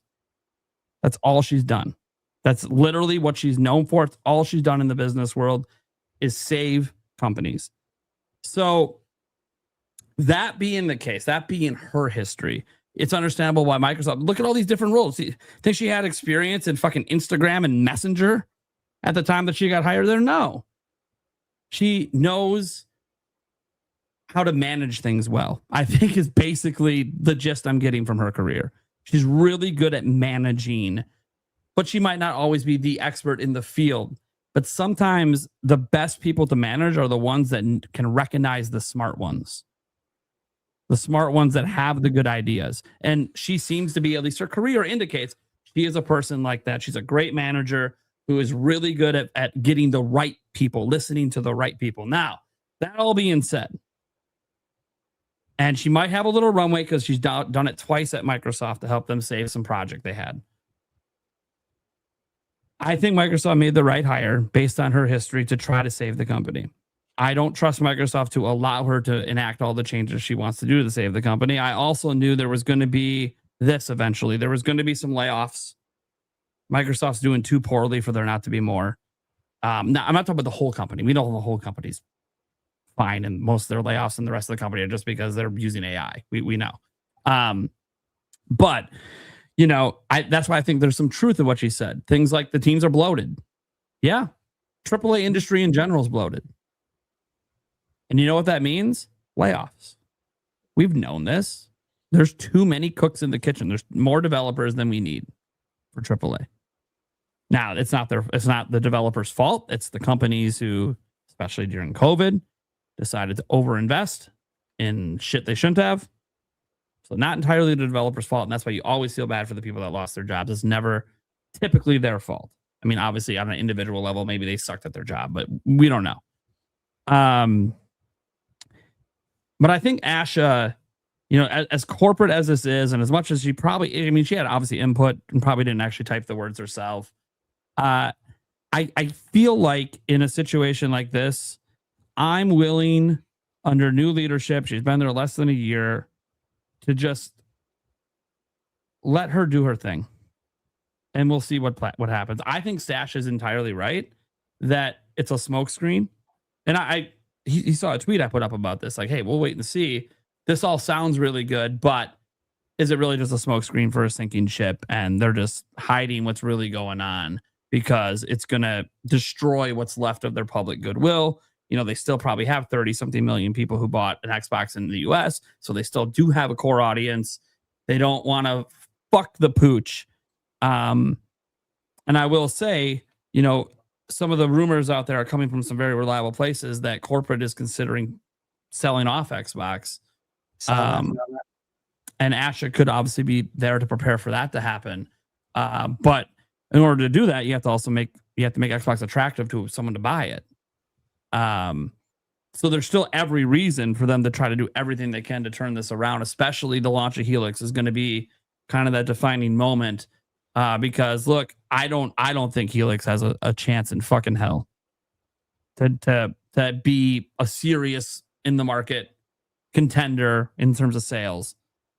But I will say this. That's what people said about Nintendo after Wii U. And while Nintendo is seemingly more resilient and obviously runs their business differently so that, you know, they weren't like in threat of going out of business or anything. We'll see. Maybe. And again, this basically, for me to have faith in Asha would have to be for me to say what I said about Phil Spencer, and that is to believe it's all his fault. That his management is what fucked this all up, and that's why I have hope that her management will fix it. Reality is we don't know because we don't work there. We haven't seen anything ourselves. We just hear the stories and see the reports. So for now, yeah, it sounds good. I don't believe any of it, but I hope she's telling the truth. And I hope that it works and that her actions back up her words. That said, there's some other bullshit in there. It's like that wouldn't be in there if they didn't know they were going to post this public. They knew they were going to post the email publicly. So there's some PR bullshit in there for the fans that like it's premeditated. You can kind of see between it, but as I said, it all outside the last couple of paragraphs that are a little wonky. It all sounds like I said this in a person to a person who's trying to dismiss her because of DEI stuff, which is something we've never done. We don't care about gender bullshit, right? No. And again, you look at her history, she certainly seems like, yeah, I'd probably consider hiring her to try to turn around a sinking ship. Like, that's what she does.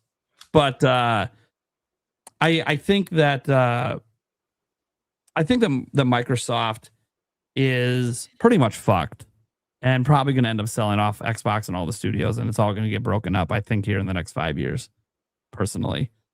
But I don't want that to happen. Oh, do I? Especially with all the fuckery going on at PlayStation. I realize, guys, Xbox will not have physical games either. I'm well aware. This isn't me trying to argue for the physical game aspect. Neither system's going to have that. They're going to be glorified PCs. But it's just good for the market to have some sort of competition. Like, check out Sony with their variable pricing bullshit. You know what can stop that? Another platform like Xbox being relevant with the same fucking games, but keeping the price the same for all the consumers. Shit like that. There's nothing stopping Sony because there's no other competitor for the third-party game sales, like a serious one. So I just think it's, really important for market competition, and I want it to bounce back, but I don't believe it will. I think Ash is probably just doing her best to smoke screen a really shitty situation. And Stash would probably even agree with this. Ash will walk into a fucking shit show. Like, none of these problems are hers. She didn't create any of these fucking problems. Yeah, 100%. I believe she walked into a shit show. Yeah, absolutely, dude. And mine's everywhere. If anyone's confused, I just want to make it clear that I am like 100% rooting for them. Yeah, you want I own the one. positive thing she said about the hope for the future. Like, you want okay, fine.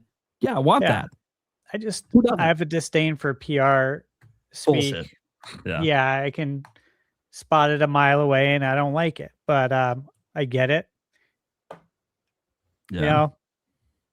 I mean, look, Microsoft is corporate of corporate, so like, yeah, it's gonna be pretty corporate when they communicate it. Is what it is. Yeah, exactly.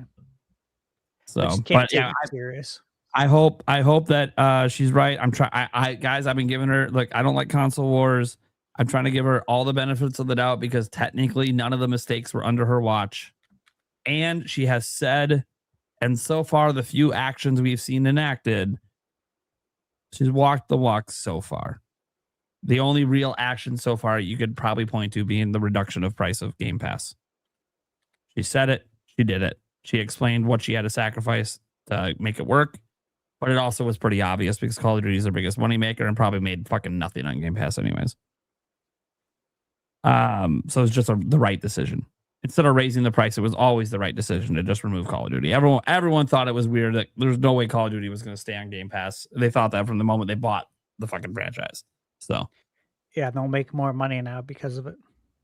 So basically what I'm trying to say is I like what she's saying for the most part, besides for the PR portions, which corporate, it is what it is. It's just kind of par for the course. It's annoying to read when you've read a billion of it, but whatever. The brux of the message underneath does paint a clear direction for Xbox, and it's just it's really hard to believe that like Xbox has a clear direction. No, this is bullshit. That's what everyone's gonna think until it happens. So Asha, walk the walk. I hope Microsoft lets you walk the walk. I hope I hope that this is your true intent. You truly are committed. We've already seen a little. You know what? She's actually maybe this is why I have a little bit of faith. And it could just be because I want Xbox to bounce back. She also walked the walk when she talked about exclusive games. She already walked back a game from PlayStation and made it only Xbox in Gears of War. The PS5 version's done. They're just not going to release it. Now, again, guys, this is where you be careful. That's what the hardcore fan base wants to hear. But they want to see. They want to see it. This could all just be a gesture. This is why Stash says you got to be very careful. News hot CEO knows there's going to be bad news, tries to get some goodwill. It could all be a big manipulation. And I said that in one of my tweets, but it also might not be. And none of us want it to be. We want this to be, even if this fails, we all want to see the fight. We want to see Xbox Helix announced with like 2 or 3 banger fucking day one exclusives that just make our jaws drop. And we're like, oh shit. Am I fucking buying a Helix day one? Are you kidding me? Do I actually want an Xbox day one? No way. Dude, I listen, I've said it many times. I want everyone to thrive. I'm a happy camper when the big 3 are thriving. It's what's best for us gamers. It's what's best for the industry, period. There's no other way to spin it. You want a healthy game industry with happy players. All 3 companies are thriving, kicking ass, making great games, making great hardware. And hell, it was up to, I want them kicked in the balls. Yeah, sure. And guys, if it was up to me, there'd be a 4th player still in the zone. Sega. And that'd be Sega, baby. So, come back, Sega. The hardest time to come back with hardware, it's time. I'm gonna be sad when I'm a senior, if I'm still around, knock on wood, when I'm a senior and basically it's just an app on our TVs that all of our games live on, a TV app with a controller. Yeah, streaming. The streaming future. Yeah, the streaming like cloud future. When we were kids and you'd go to a hotel and they'd have a video game console there, but it was just like a controller. Oh yeah, Do you remember that? It's like the free games on the they get little Dig Dug and that's all you get. It's like one game. So or like 1,001 controllers sometimes at some of those hotels. It's good, guys. It's gonna be like that meme. I'm sure there's like 1,000 versions of it, but it's gonna be that meme where it shows the senior citizen, and it's like when I was your age, we used to play games on consoles, and then the person's like, "All right, Grandpa, time for bed now." In response. Yeah. So, Eric, what are your thoughts on this as someone who's owned almost every Xbox? I think you skipped the Xbox One. Was the one you skipped, but I had that one. Yeah. So you still played it. So, you guys hit on a lot of it. It's corporate speak. Hopefully it's a step in the right direction. Microsoft, it seemed like their idea for fixing any problems was just throw money at it. It'll fix itself eventually. Just see what spaghetti sticks to the wall and hopefully it'll work. It seems to be now that they're actually putting together, hopefully, an actual game plan and not just going to go out there, burn money to burn money because they have it. And, pick up all these game dev studios to then just turn around and close them and not do anything with them. None of their games, none of their anything, just buy them to fold them. Hopefully that part's over. Hopefully they have an actual nice game plan. They actually stick to this game plan. And then hopefully that means in the future, there's less layoffs because there's less game studios closing because they're not spending their money wildly stupidly and stuff like that. One of my biggest issues with this, though, it was kind of really funny, though. It was like, where the hell was it? Oh yeah. And now the industry is facing the most severe hardware crisis in history. Motherfuckers, you guys are part of the fucking problem. Microsoft, you and your goddamn fucking AI buying up all these goddamn RAM chips. You're part of the fucking problem. Jesus Christ. I'm sorry, but my Lord. I had to throw that one in there. I was like, that one got me. I'm like, you're part of the problem. You're causing it. So yeah, I had to throw that part in there. Yeah. And she in particular worked at one of their AI teams. Yeah, So it's right, like, you right, know. right. And I do have one more thing to say. They honestly, they kind of did miss with this coming out. They kind of did miss on a really, really good name for their next console. Instead of calling it Helix, they should have called it Xbox Restart. Oh, And jeez. I actually think it would have been actually really good way to go, because it's a restart on the Xbox, and then you can go Xbox 2, 3, 4. Yeah, I mean, You know, that's number one. to begin with. By the way, Microsoft, if you really believe that you can pull off this success, I'll know by what you name the system, because the name of the system needs to set up a future for future systems. So Right. Don't you have filled in. All right. Yeah. They should call it Xbox Forlorn Hope. I mean, look, I'm not even The opposed. Last Crusade, just since they calling got it the indie fucking- rights. I don't even care if they just call it Xbox. Yeah, right. Just total brand reset. Fuck just Xbox. You can play What if they every drop game the X? ever released on any Xbox ever. Cool. And There you go. Reset. What if they drop the X? just call it a box. No, box. Naming the Xbox 720 would get him the most amount of goodwill. Oh, Because Yeah, that's a fan Yeah. callback there. Yeah, one thing you can't say about Microsoft is they don't care about the fans, because they spend a lot of time talking to fans. They do. So they I mean, at least the Xbox department does. Like they seemingly, and this is even true under Phil, they do seemingly actually care about their gamers. But like sometimes Microsoft a little too much. I'm gonna be honest with you guys. Like, as an example, you had layoffs today, right? Mhm. Or on Monday. You didn't need to have this giant planned corporate email release. Okay. Yes, a press release was probably going to be needed. And the press release could have a little bit of that corporate PR speak in it, which always is. But you didn't have to have like her come out like, oh yeah, I'm running Xbox, and here's what I sent to our internal teams.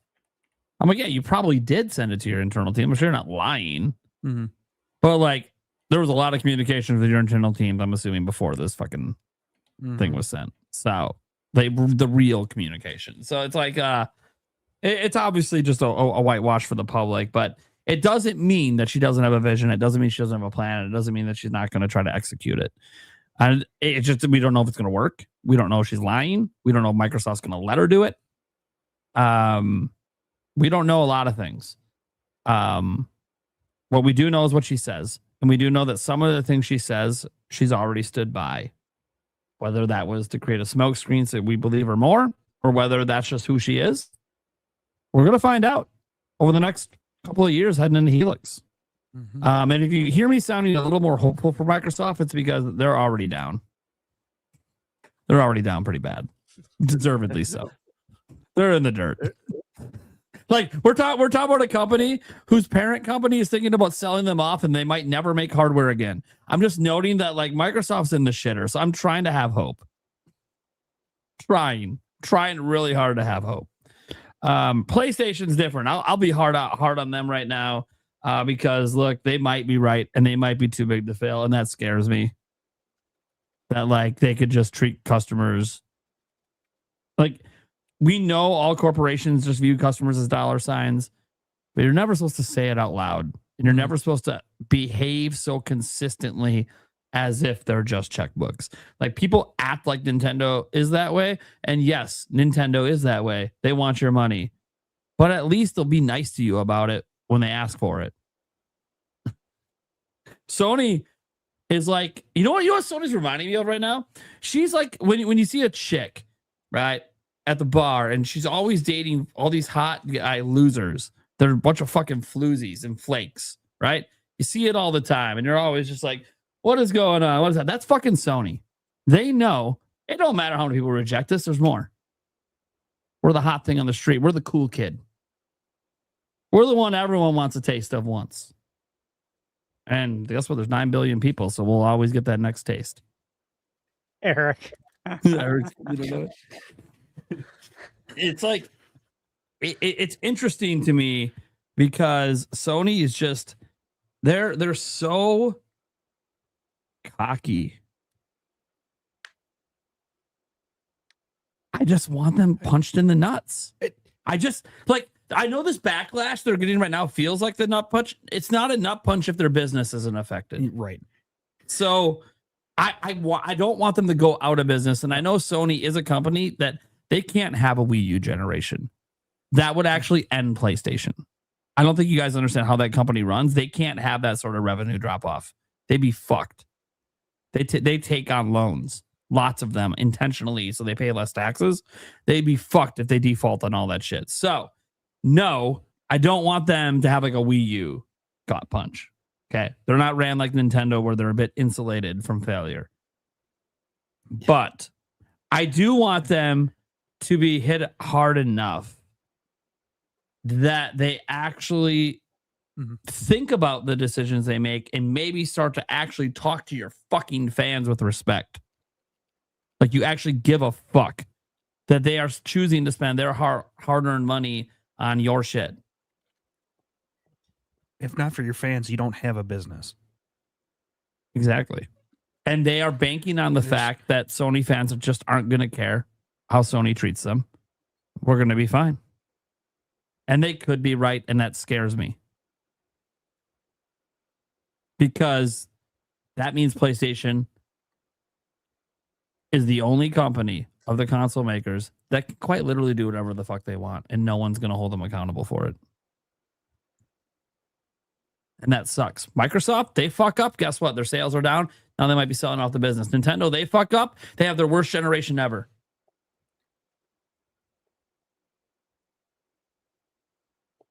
Consumers held those companies accountable for their fuck ups. Mm-hmm. Can we hold Sony accountable, please? Mm-hmm. We need to make them feel it a little bit. I'm not saying put them out of business, but we got to put some pressure on their fucking pocketbooks.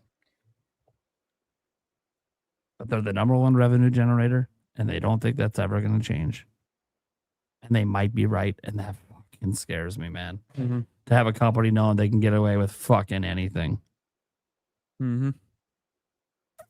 Well, we'll see. I'm going to do a little bit of Beetlejuice here, but I'm actually kind of curious how Rizky would have spun this to make it, Oh, just go read Tripster's page. Oh, fair enough. Yeah. To be fair, I started reading Tripster again lately. I'm not responding to any of it, but I just wanted to see how he's spinning all this because I threw up a little post that called him out because I thought it was hilarious when the news came out. Just because I'm like, Tripster said that Sony would never do this, that they're the best place for physical over Nintendo. They would never get rid of physical. He was just saying this earlier this year, so it was fucking hilarious. Put that up, and now if you go look at all his posts, all of it's just a whole fucking. Just one after another, talk about how digital is better. That's what digital was. But that, dude, the way you change your tune, the moment that Sony does the thing you said they wouldn't do because you love physical, supposedly, and now I'm an all digital, big fucking savant. It's so much better than it's like, dude, Tristan, can you fucking look? People call me a shill. I'm sorry. People like that literally have the company's cock and balls fully deep throated. Fully deep throated. I don't know where the cream is even going at that point. It's just fully deep throated. So that to me is a shill. I'm someone that literally just called out Nintendo today. I don't know if I've ever seen Tripster say one negative thing about Sony. So I'm just pointing that out because that's the only part about this that I've been having fun with the last week as a Nintendo fan is all the Sony ponies that have been fucking riding Nintendo's ass ever since Switch 2 was, had the April Direct last year. Ever since then with the prices and the drop the price and the fuck Nintendo and the game key cards, the worst thing fucking ever. Now your favorite company just fucking made Nintendo's decisions look like a fucking scratch on the fucking wall. I'm pretty sure Tripster are fine. Those ones are okay. I'm pretty sure Tripster's a parody account. Yeah, it's so bad. It has to be parody. So bad. You would hope. The level of cope from some of these is guys, you blasted Nintendo for things that were literally just factually not as bad. I'm going after game key cards. They're going to end physical. Well, Sony literally ended physical. Isn't that worse? No. Nintendo's worse. Fuck game key card. I'm like, oh my god. Dude. Oh no. Remember what I said? Sony just started the downfall of physical. Nintendo be the one that'll actually kill it off because they'll be the last ones holding on to physical. Oh, my favorite is how Nintendo invented You know, the whole game key card situation, as if game key discs didn't exist back on PlayStation 4. You know what the difference is? I've said this many times. And this is why fans are so loyal to Nintendo. Nintendo just told us about it honestly up front and slapped it on the fucking box so consumers won't be fucking confused about what's a normal physical game and what's a key card. And yes, we all know some consumers will still get confused. They probably still won't give a shit, especially if they're coming from other platforms because they're so used to installs anyways. But I'm just pointing out that, like, this is funny to me.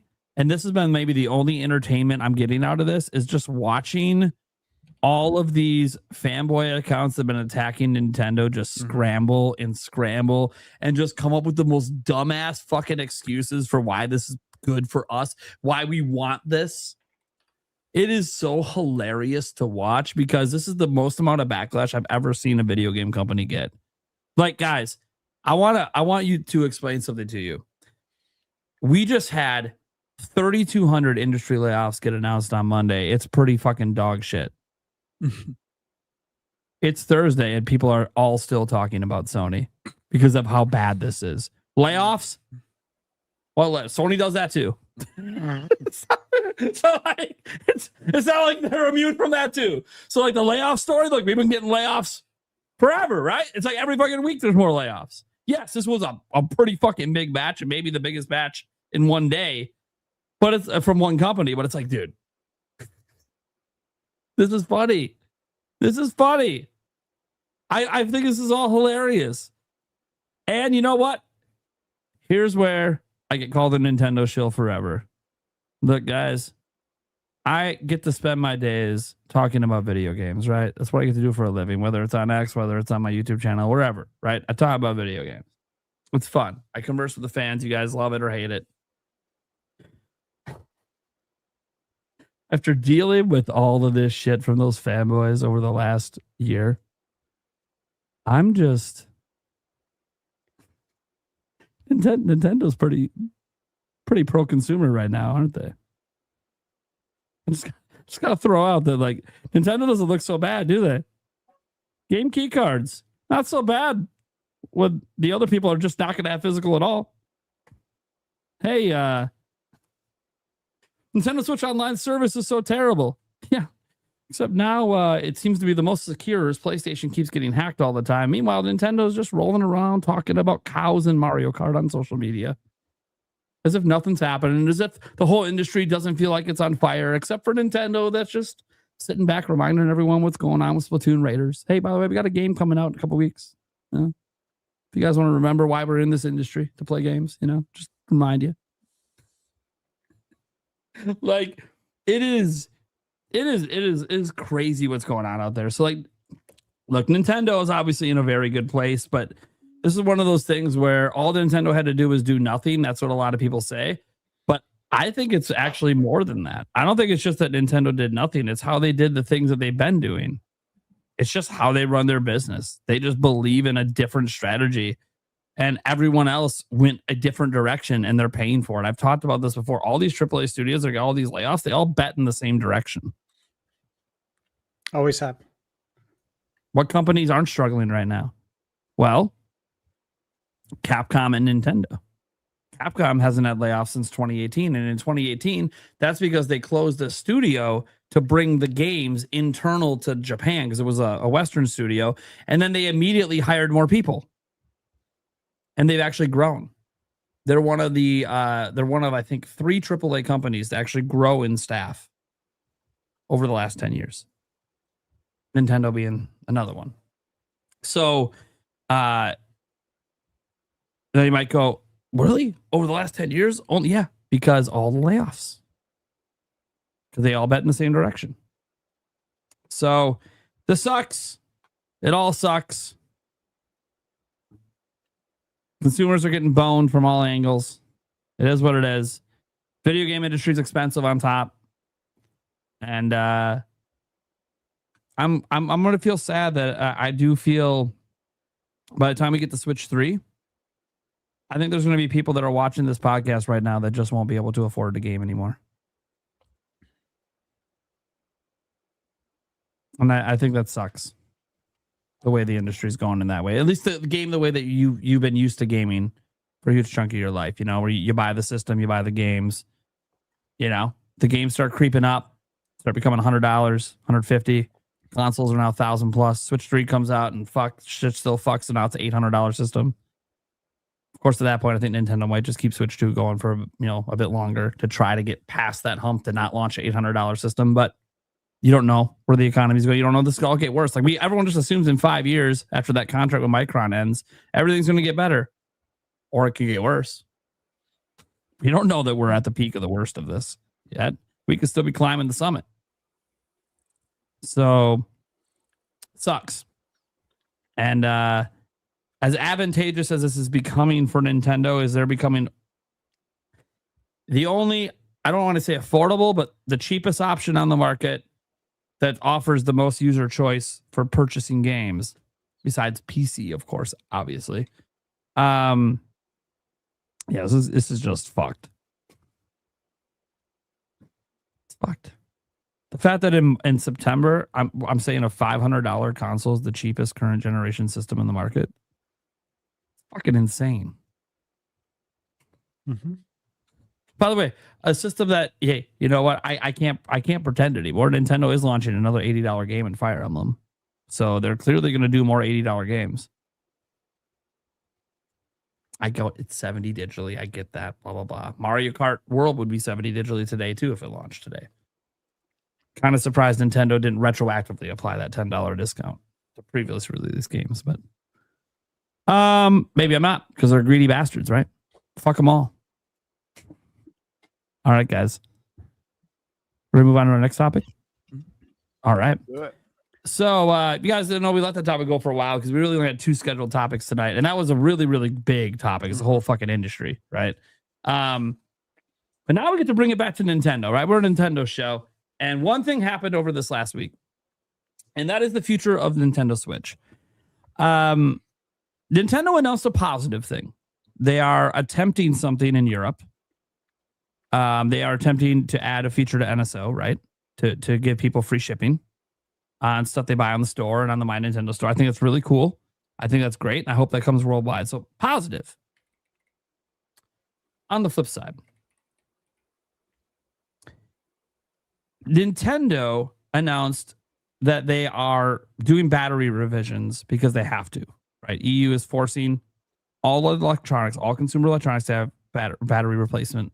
Like you can be able to use or replace with basic tools you have at home. Doesn't necessarily need to be the most easiest thing to get open, but it can't be like special tri-wing screwdrivers can't be required. Shit can't be glued down. The clips.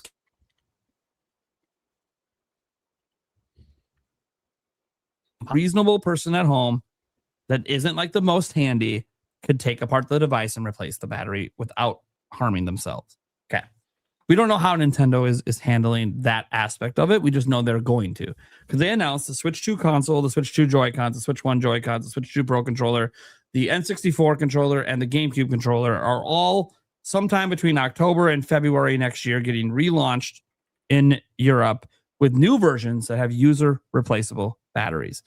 Again, you're probably not going to see like design changes. It's going to look identical, but you might see a few changes, like maybe the stickers on the side now have holes that you can actually get to the screws now, so you don't have to ruin the sticker. And like you might see you might notice a couple changes like that, but for the most part, it's not going to be a thing most consumers are going to notice or care about it, because it doesn't really matter until you need to replace your battery. That's when you'll notice, oh hey, this is easier than prior electronics were to open. Cool.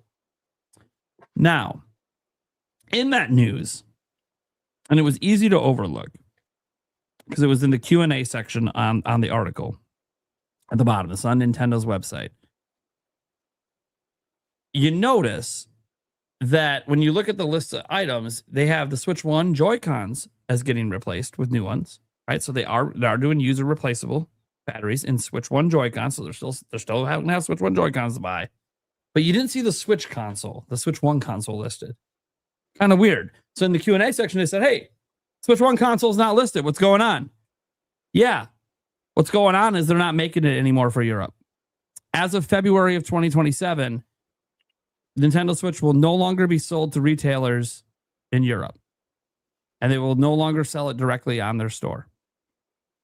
So they are done selling in Europe. Now, this is because I think it's natural for most people to assume that Switch 1 sales in Europe are probably not like fantastic right now. And comparing that to having to do a whole new retooling on a 10-year-old platform for 3 different systems, a light, a regular, and OLED.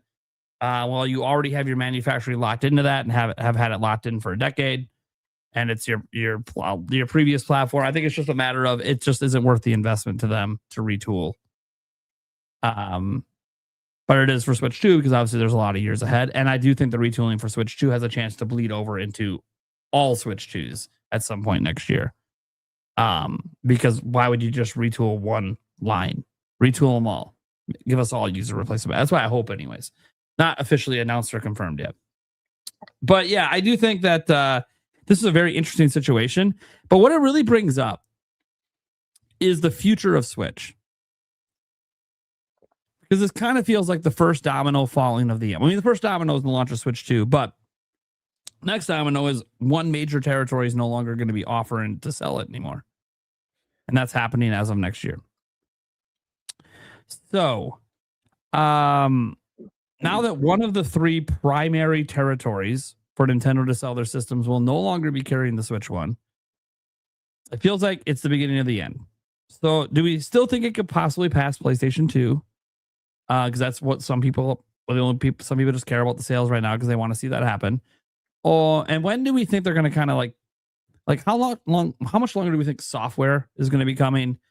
And when exactly do you guys think they're going to sunset this in other territories? Because I mean, this is the first one, and it's obviously being done, because they're forced to revise a design that isn't selling well enough for them to care to invest in that. But what do you guys think about the rest of the world? Japan, we have exact numbers for all the time every week. So what do you guys think? I think it's going to continue to remain on the market in the US till at least 2028. And, Nintendo was already looking at India. Talked about that on the podcast here. And I think there's a massive, massive opportunity in India. But the thing is that the opportunity just got greater because of Sony, because of what they did. Because they need physical games in India. Because the internet is absolute crap. Right? So, again, PlayStation India didn't know anything about not doing physical. They were trying to work with retailers in India to get more retail space for Sony. Meanwhile, Sony is given the reason to no longer even do that. So if I'm Nintendo, I'm taking the Switch over to India. I've talked to you guys about this before. When I was at Loan Depot, I managed Source Point Mortgage, which is a complete offsite company. So I had about a little over 700 employees from entry-level position to the owner that all report it to me. They found out that I love video games. They saw in my office, right? I had NBA Jam in my office, the arcade game. They view Nintendo as like the crown jewel of video games. But they haven't really had any experience with it. They're like, this is just what we keep hearing. Like, we really want to play it. It's very hard to get anything Nintendo in India because you have to go through the gray market. So, long story short, man, it's fine if you don't sell it here anymore. Europe, I totally get. Makes total sense.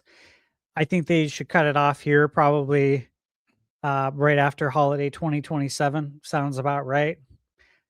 Maybe that's too long. We'll see. But I think given the state of the economy, I think some people would appreciate a lower entry point into Nintendo, into the world of Nintendo. And once that's over, bring it on over to India, sell that. You'll blow past the PlayStation 2. Done deal, man. Case closed. There's your path to success. And it will blow past it if it goes to India. It'll annihilate it. Easy money. Done, man. Done. Hit the button. Hit the staples that was easy button. Hit it. That's it, man. Party's over.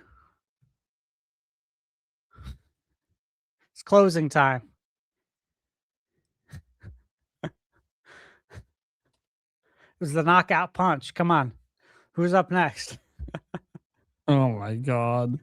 It was kind of the knockout punch. I wanted that to go on for like 10 more minutes. I was gonna sit here in silence and just see what happened. All right, Birdman, what are you thinking on this?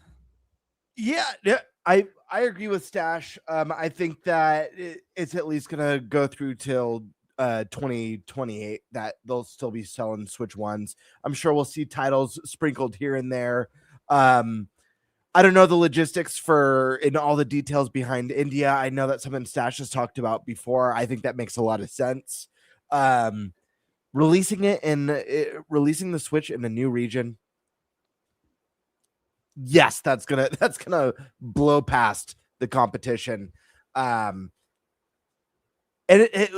how much did Switch 1 go up in price? Was it $50? $100.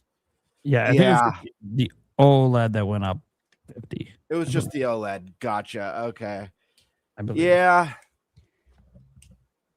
I don't know. I think obviously if they could bring that price down as well somehow, obviously that's going to make a huge difference. But yeah, at least through at least until 2028, at least another year and a half almost of Switch 1 sales, I'm sure. It's $339. $339.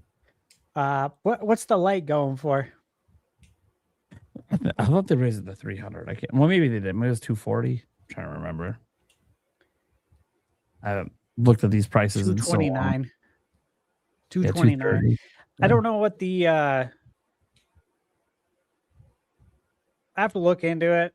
I'm almost positive, if I recall, in India that a lot of family lives together. Space is limited, which would, of course, give the Switch Lite a real opportunity to take off as well. Because if people don't have, they might have one TV. You said it's $229 for the Switch Lite? Yeah. Man, if they could knock that price down to like $179, they would sell like hotcakes. Well, I'm on Google and GameStop says $169, but I know as soon as I click on that, it's going to say it's used. Liar. Yeah. Liars. Yeah, it's not the new price. It's always the I used know. price first. Everyone knows if you guys ever do Google and you see GameStop, you're always seeing the used price first. That's why it looks so cheaper. I'm like, that's how they get you. That's how they make their profits. By the way, nothing wrong with buying used. It's fine. And GameStop does have a warranty, so if it's fucked when you get it, they'll give you a new one. But it's still a crapshoot when you're buying used. So, but you save money. It's going to be something a lot of people are going to be considering, I think, over the next handful of years, is trying to buy secondhand. Yeah, I'll just throw out for the future of Nintendo before we get to Eric. When it comes to Switch 1, is I kind of agree that I think it's going to have indie game support probably for like another 5 years, if not longer. As long as people are there to buy, there'll be indie games that are releasing. But Nintendo themselves, I've been on record saying I don't think they're going to release any more games themselves on Switch 1 after this year. And I still believe that. I still kind of think that they're not like the other companies. They really do believe that like the best foot forward is put our exclusive games on our new platform. And that's how we make this thing successful. And you don't do that by, putting games on Switch 1, regardless if you guys think the games can run on Switch 1. Nintendo believes in software selling systems. Now, it makes sense for them to still have some Switch 1 games while they're transitioning, but I think, by the time they get to 2027, they're not really viewing it as the transition anymore. Because at that point, based on, I mean, the current trajectory, it'd be 40 million install base. Let's be more realistic. They projected like 15 million or so. So let's say they hit their projection. Okay, so they'll be about 35 million. At that point, they view that as, okay, we have a base that will buy stuff and we'll sell a lot of copies. That's what they view that as. So, yeah, we don't need Switch anymore to create those sales at that point. So that's why I kind of feel like 2027 they'll be done with the games.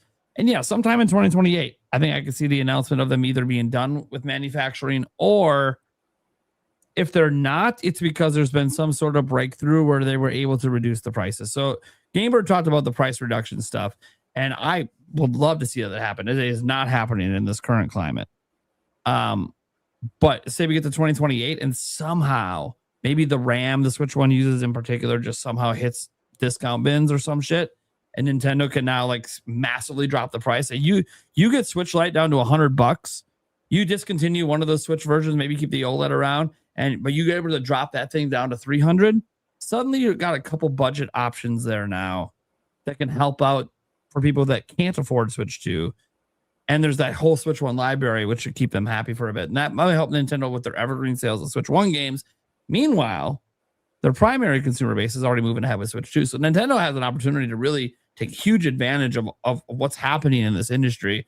But again, a lot of that advantage, because it's affecting them too. So like we can't assume they can reduce the prices of Switch One. That's why I do think Switch One will ultimately probably just go out of production at some point in 2028.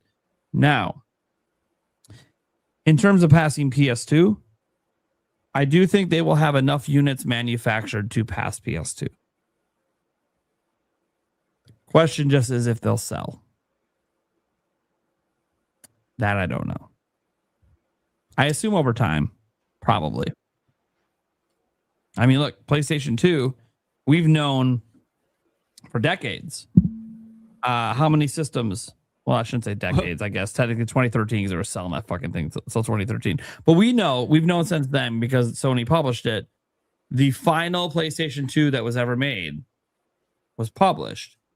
And so and on the plaque, it tells you exactly how many PS2s are manufactured. So that is the maximum number of PlayStation 2 sales that could be. There's no more PS2s. That is the maximum amount they made. That comes directly from Sony. So we've known that maximum amount this entire time, despite it saying 155 million plus. So I don't think it's wild to think like, oh, Sony made up numbers and added 5 million. We joke about it, but technically that number just matches their manufactured number. And yeah, there is probably a likelihood that almost all of those systems, Sony probably got paid for all of them. They probably all got bought. Most likely, that's the most likely outcome, is they all got bought. So yeah, I don't think they're lying about that number like some Nintendo fans think. I think it's just, Sony just didn't think it was important to update it because they didn't care, because there was nothing close to it. And then it was very obvious Switch was going to pass 155 million in sales, and they're like, okay, yeah, maybe let's put the real number out there, because Sony apparently does care that they have that top spot for as long as possible. But no, they're not going to invent 5 more million. They can't, because we already know the maximum. That they would, then everyone would know they're lying. One way or another. They either lied back in 2013 or they're lying today. Either way. Then again, Sony just said they don't care about talking to their fans and communicating with them. We don't give a fuck. Okay, they didn't say that. That's Jason Schreier's report saying that's their attitude. I just happen to believe the report. So yeah, future of Switch One. I think we're at the end. I really do. We're not going to have the final farewell, of course, until the moment they stop making it altogether. And then maybe we'll do a nice retrospective episode on all of our favorite memories of Switch One. Oh, yeah. I think that's been long overdue. We kind of went over a little bit of it when Switch 2 was coming out, but we never really fully deep dove, because we always knew Switch 1 was still going to be relevant, still going to be around. We shouldn't act like it's dead. But when it does actually hit we're done making it stage worldwide, okay, now we got to talk about all of that stuff, what it means to us, everything. And maybe even give the final review for the whole platform, because that's the best time to really know. It's over. So yep. It's judged now. I actually give full final judgment which I've never actually done on a system before. So that'll be fun. That'll be fun conversation to think about the whole thing in totality compared to all the other systems I played. And how do I rank it? What do I judge it as? That'll be a fun conversation.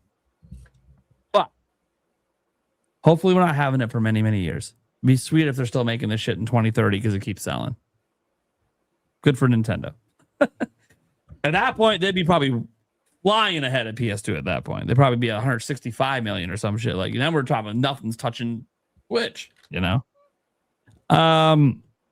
Cool.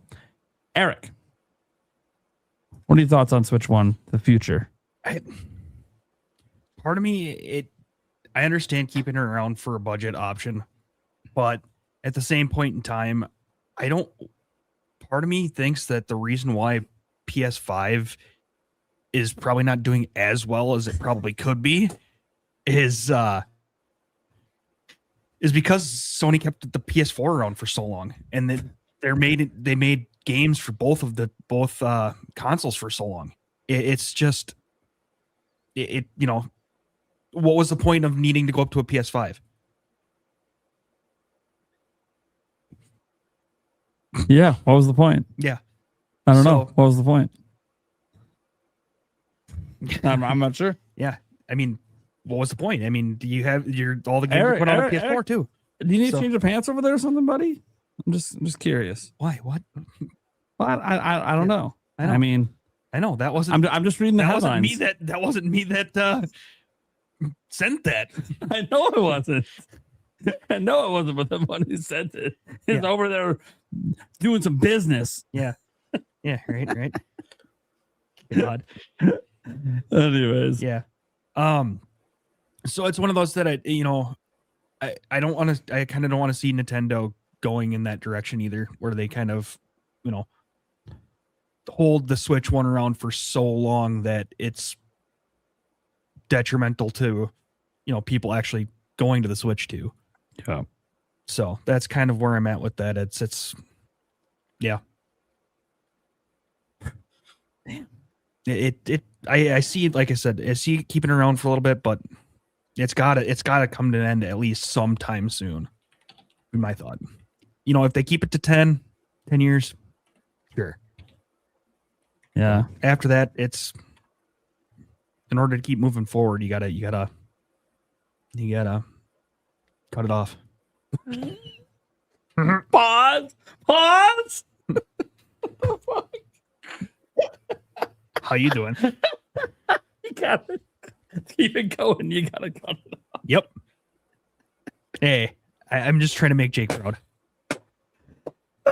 Jake's in chat, so that is a Jake Randall comment if I've ever heard one. Yes, except that was totally unintended. That's all I know about it. Okay. That being said, guys, do you have anything else we want to talk about tonight, or should we jump to the Q&A stuff? You guys got any specific gaming topics you want to talk about? Anything Nintendo? What's going on? Anything at all? I mean, we never got to. I'm sure you covered this on your channel, Prime. We never got to touch base last week. I think we ran out of time on Metroid rumors. Sure. I mean, we could give quick thoughts on those. Yeah, let's do it. Yeah, absolutely. Yeah. So, yeah, I'll throw it out there. There's some Metroid rumors. Okay. The funny thing is, one of them's not a rumor. Metroid Ravenous was leaked by Nintendo of America. And it was a rating. It was a weird thing. It's like a ratings board leak, but like the ratings board themselves wasn't the one leaking it. It was Nintendo screwed up like a communication thing, and boom, it ended up public that Metroid Ravenous is rated, and it's like, oh shit, what the fuck is Metroid Ravenous? So Nintendo leaked this new Metroid game out there. We don't know if it's coming this year. We don't know when it's probably could be a next year game. Maybe this is a surprise shadow drop in August. We don't really know, right? That's what we were talking about here. But there's also rumors out there of another Metroid game. This one being more of a remake, side scrolling. It's supposed to be like pixel art style for I think Metroid 2. Super Metroid. Super Metroid. Yeah. So That's what's kind of floating out there. Obviously, the one from Nintendo's. I mean, that's just legit. It's Nintendo. So maybe we should start with that. Metroid Ravenous. What the fuck is this? And are you guys excited for this? A game we know always excited for Metroid. Yeah, very excited. I believe it's the next in line from Dread, the sequel. Yep. And yeah, it's pretty obvious. Yeah. And we're Super Metroid is next in line for remake. Gosh. They did Zero Mission. They did Metroid 2 Return of Samus on 3DS. Super Metroid is next. I do expect both. And I still expect Prime 1 through 3 on Switch 2. Listen, if we get Super Metroid remake, I know this won't be the case, but hear me out. Because most likely it's going to have a more modern aesthetic. But man, if they rebuilt Super Metroid in it with a from the ground up HD 2D art style that has those beautiful purples and blues and oranges with like the lighting effects and stuff, God almighty, that would look so freaking awesome. I know it'll probably get more of a Dread stylization, which is totally cool because Metroid Dread is beautiful. Absolutely love that game. But I do think it would be cool. Yeah, I agree with Stashman. I think Ravenous is going to be a follow-up to Dread. It makes the most sense. Dread is, correct me if I'm wrong, the most successful Metroid game to date. I believe it got multiple nominations, very highly rated, critical acclaim. And man, that game is so good. If they build off of what makes that game great and takes this into an even more epic, from what I've seen with these leaks and rumors surrounding this, is it sounds like it's going to be an even more intense experience than Dread, which I think is really exciting. Yeah, to me, Dread was kind of like a playground for them to come back, the side-scrolling Metroid, and make sure that the Mercury Steam is the right choice, and we got some good stuff. And Ravenous, I think, is now, okay, they probably gave them the faith to let them kind of go ham and see what they could do. But we'll see. I mean, there's also been, I won't ignore this, Mercury Steam has had some turmoil, a little bit of turmoil the last couple of years. So you have to wonder if that affected anything here. But yeah, like Ravenous is something I'm really excited for. Natural presumption is it's another side. It's a side scroller, right? Because we just had Prime 4, and as far as we know, there's not 2 3D Metroid teams out there, only one. So I'm assuming it's side scroller. I'm assuming it's a follow up to Dread. It might not be when I say follow up, guys. I'm not saying like a direct sequel, because Dread technically was supposed to be the end of the story of the original Metroid games.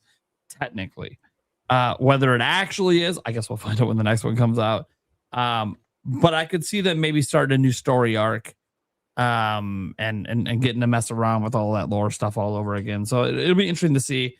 And obviously, Metroid Dread was the most successful, highest selling, 3 million seller, highest selling Metroid game ever, and was nominated for Game of the Year at Jeff Keighley's Game Awards. So this game doesn't necessarily have to be made by Mercury Steam. I'm losing my ability to speak. I think I may have had a stroke tonight.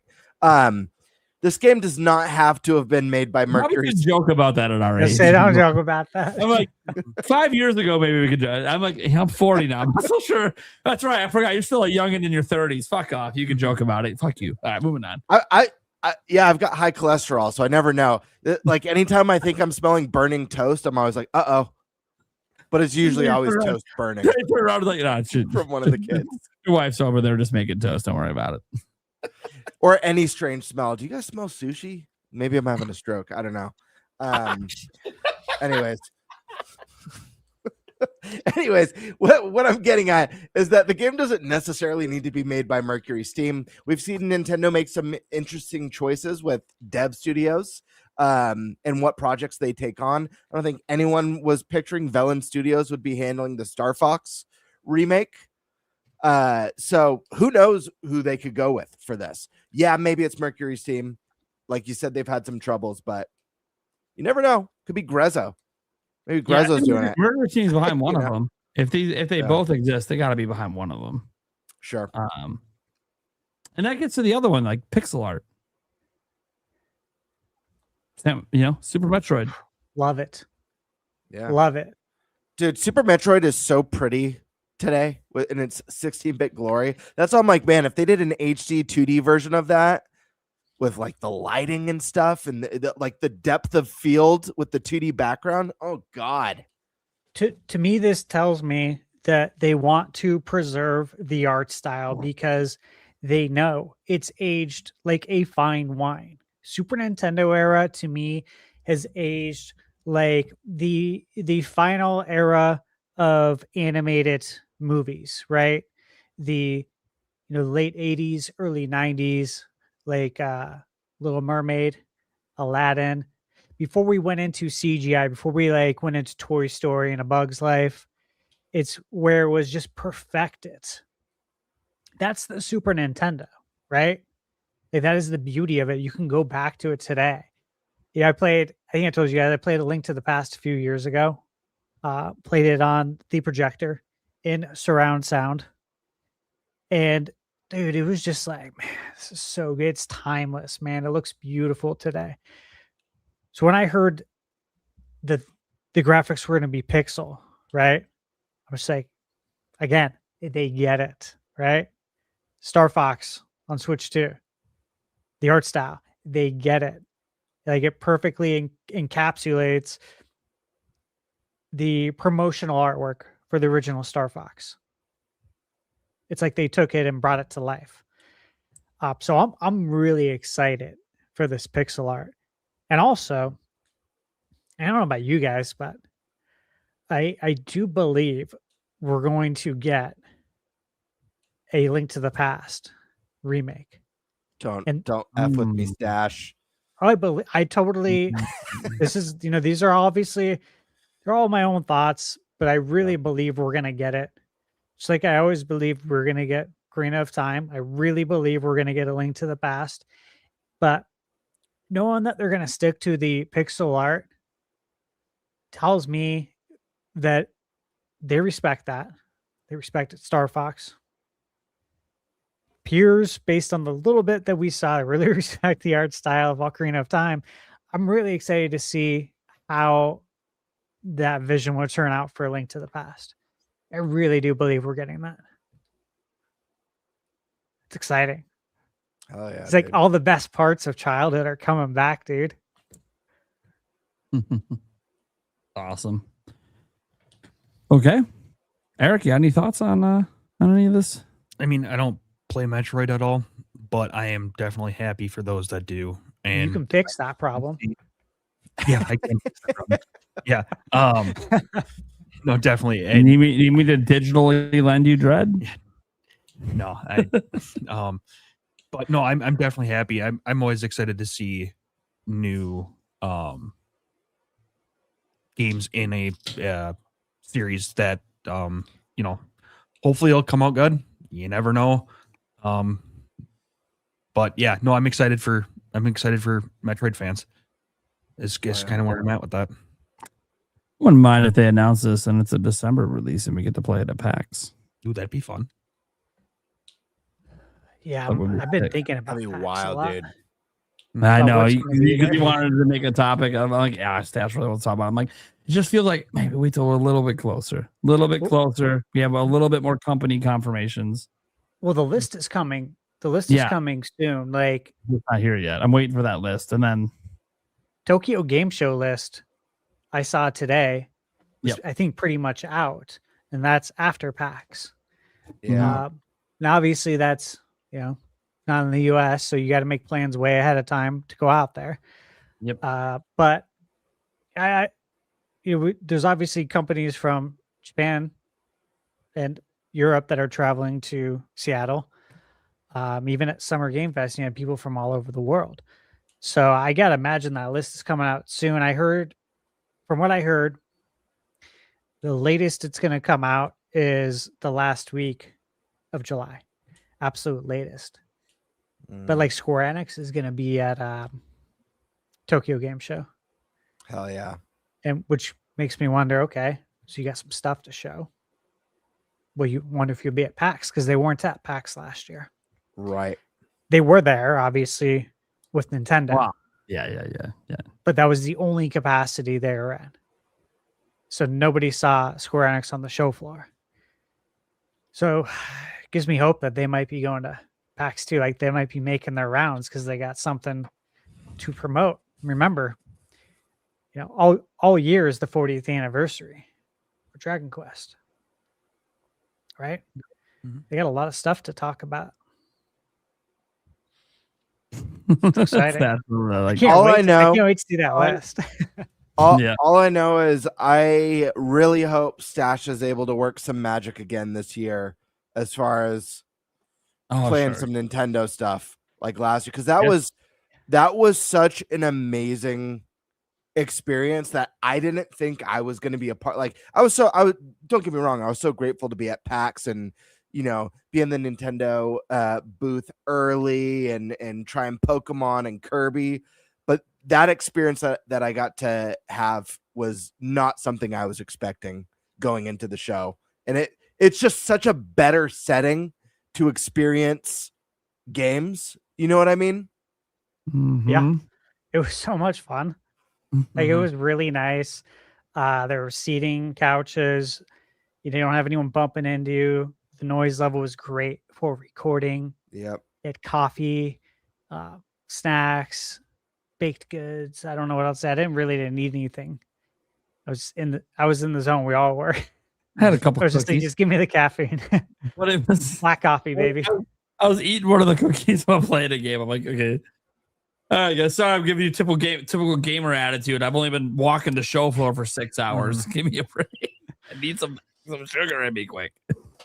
I think we'll definitely be able to do the same thing this year. That'd be awesome.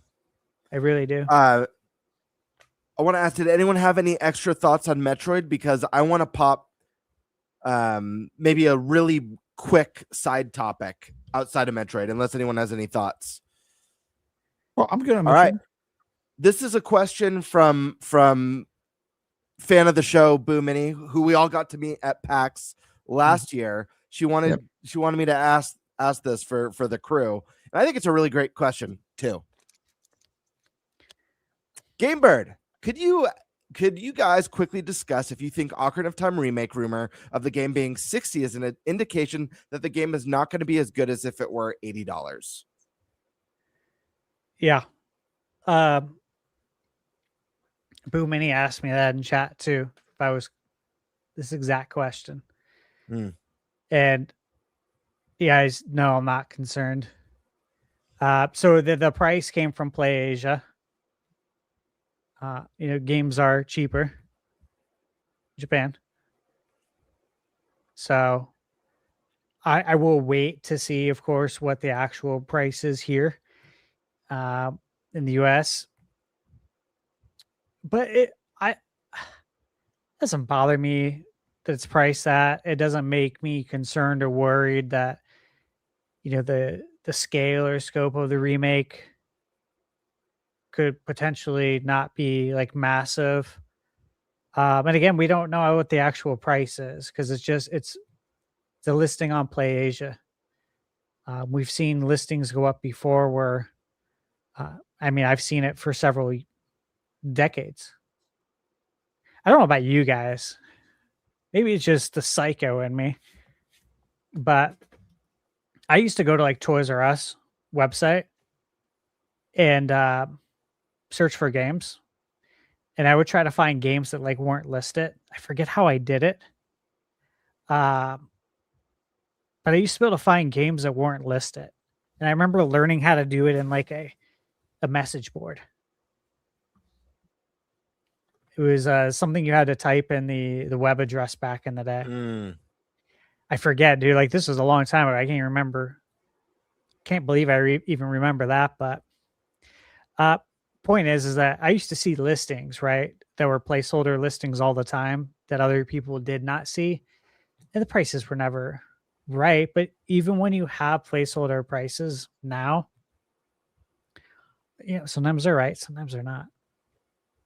So it's just not something I'm going to think about, worry about. I trust that Ocarina of Time is in very good hands with Nintendo, and whatever they deliver is going to be what they deliver ultimately, right? Me worrying is not going to change anything. They won't even know that I'm worrying. It's not like they're going to be like, "Hey, Steve's worrying. We don't want to increase that scope a little bit, so he doesn't have to worry about it." Nobody cares how I feel, right? It's inconsequential is my point. Like it's a waste of energy, time, space, focus on something else. And when it gets here, I mean, I'm ready. My body is ready for it right now. I agree with you, Sash. I look at it like this. Good question. You gotta wait for Nintendo to make that reveal. We don't really know anything about Ocarina of Time remake. Here's what we do know. Currently, with everything we've seen and heard, worst case scenario, you're getting the best looking, the best sounding, and the best playing version of one of the greatest games ever made. Great. That's worst case scenario. So I wouldn't worry about it. There could be way more to this remake than any of us know. I feel like if it was really just a bare bones 1-to-1 kind of Star Fox deal, and I wouldn't even call Star Fox bare bones because it added so many cinematics, both the prologue and all the in-between cutscenes, the voice acting, the character building. But let's just call that one a bare bones. If that were the case, they could have Star Foxed us and just given us tons of footage and set up exactly what this is. I think the fact that they're holding it close to the chest means that there's going to be more to this. And I think voice acting, we had voice acting in Star Fox 64. Voice acting being teased. This nice, really cool prologue with what might be the Deku Tree or the King of Hyrule speaking. Who knows? So I'm expecting some twists and turns along the way. I don't know how epic they will go, but I know the music was absolutely stunning. I think the visuals look great for the little snippet we saw. We'll have to see how the world and characters and bosses look. But I think, again, worst case scenario, you're getting the best looking, best sounding, and best playing version of one of the greatest games ever made. It's only uphill from there. What do you think, Eric? I don't think it's going to matter if it comes out at 60 or 80. I think a lot of people are going to pick it up and play it anyways. I don't think it ruins anything.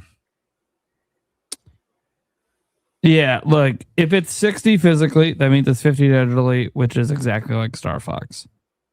And that would mean the worst case scenario is what? Exactly what Gamebird said. The greatest game of all time, but in its best looking and sounding version ever.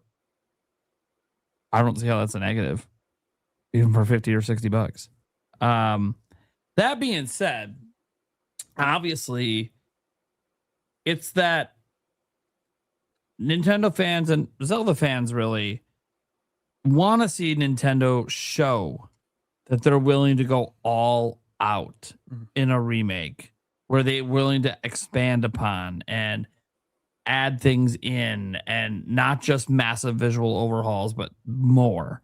And they have done more a little bit in the past, but never really gone crazy with it. And people were hoping that this would be the one they do. And at an $80 price point, there would be that presumption that they obviously must have done more. But I want to remind everyone what people hoped with Mario Kart World, and a lot of people didn't find it worth $80. What people, I don't think Fire Emblem Fortune's Weave is going to be more just because it's 80. I think it's just Nintendo kind of messing around with price points and seeing what works with certain games. Because maybe 70 digitally will end up not being a huge deal. And it could be Nintendo trying to push more digital. We don't know. So I will just say this. If it was $80, I'd almost be a little concerned, because the $80 price point from Nintendo, at least for the only $80 game they've had, didn't really deliver to me the value at that 80. But I didn't pay 80, I paid 50, so I felt like I got my value. But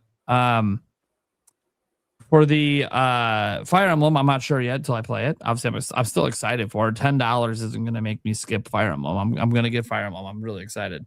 Love Fire Emblem. So I'm sure I know I'll enjoy the game, and for someone like me, it'll be worth the money. But It'll be worth every penny, dude. yeah, Keep in mind, there's 4 characters this time. That means we potentially have 4 full campaigns. 4 full. Yeah. I love Fire Emblem. So I already know for me it'll be worth it because the 3 houses would have been worth it for me at 80. Like I fucking love that game. So yeah, it's gonna be well worth my money. Unless again, it could be a bad game. I doubt it, but it happens. Nintendo has just gotten my faith with some of the stuff. Like the intelligence systems with Fire Emblem has been consistently great. Even Engage, I enjoyed Engage. It's just Engage was an old school Fire Emblem game. So a lot of the newer players that didn't get into it till Awakening or 3 Houses, yeah, it wasn't going to appeal to them. There's not a lot of social stuff in the old Fire Emblems.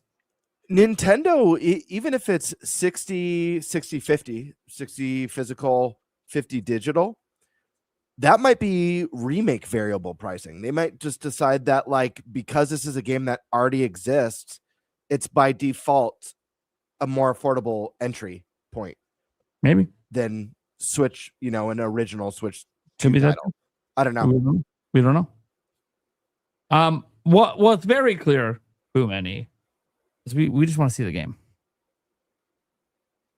We want to see more than Link laying in bed at the beginning of the game. Like, we want to see the game.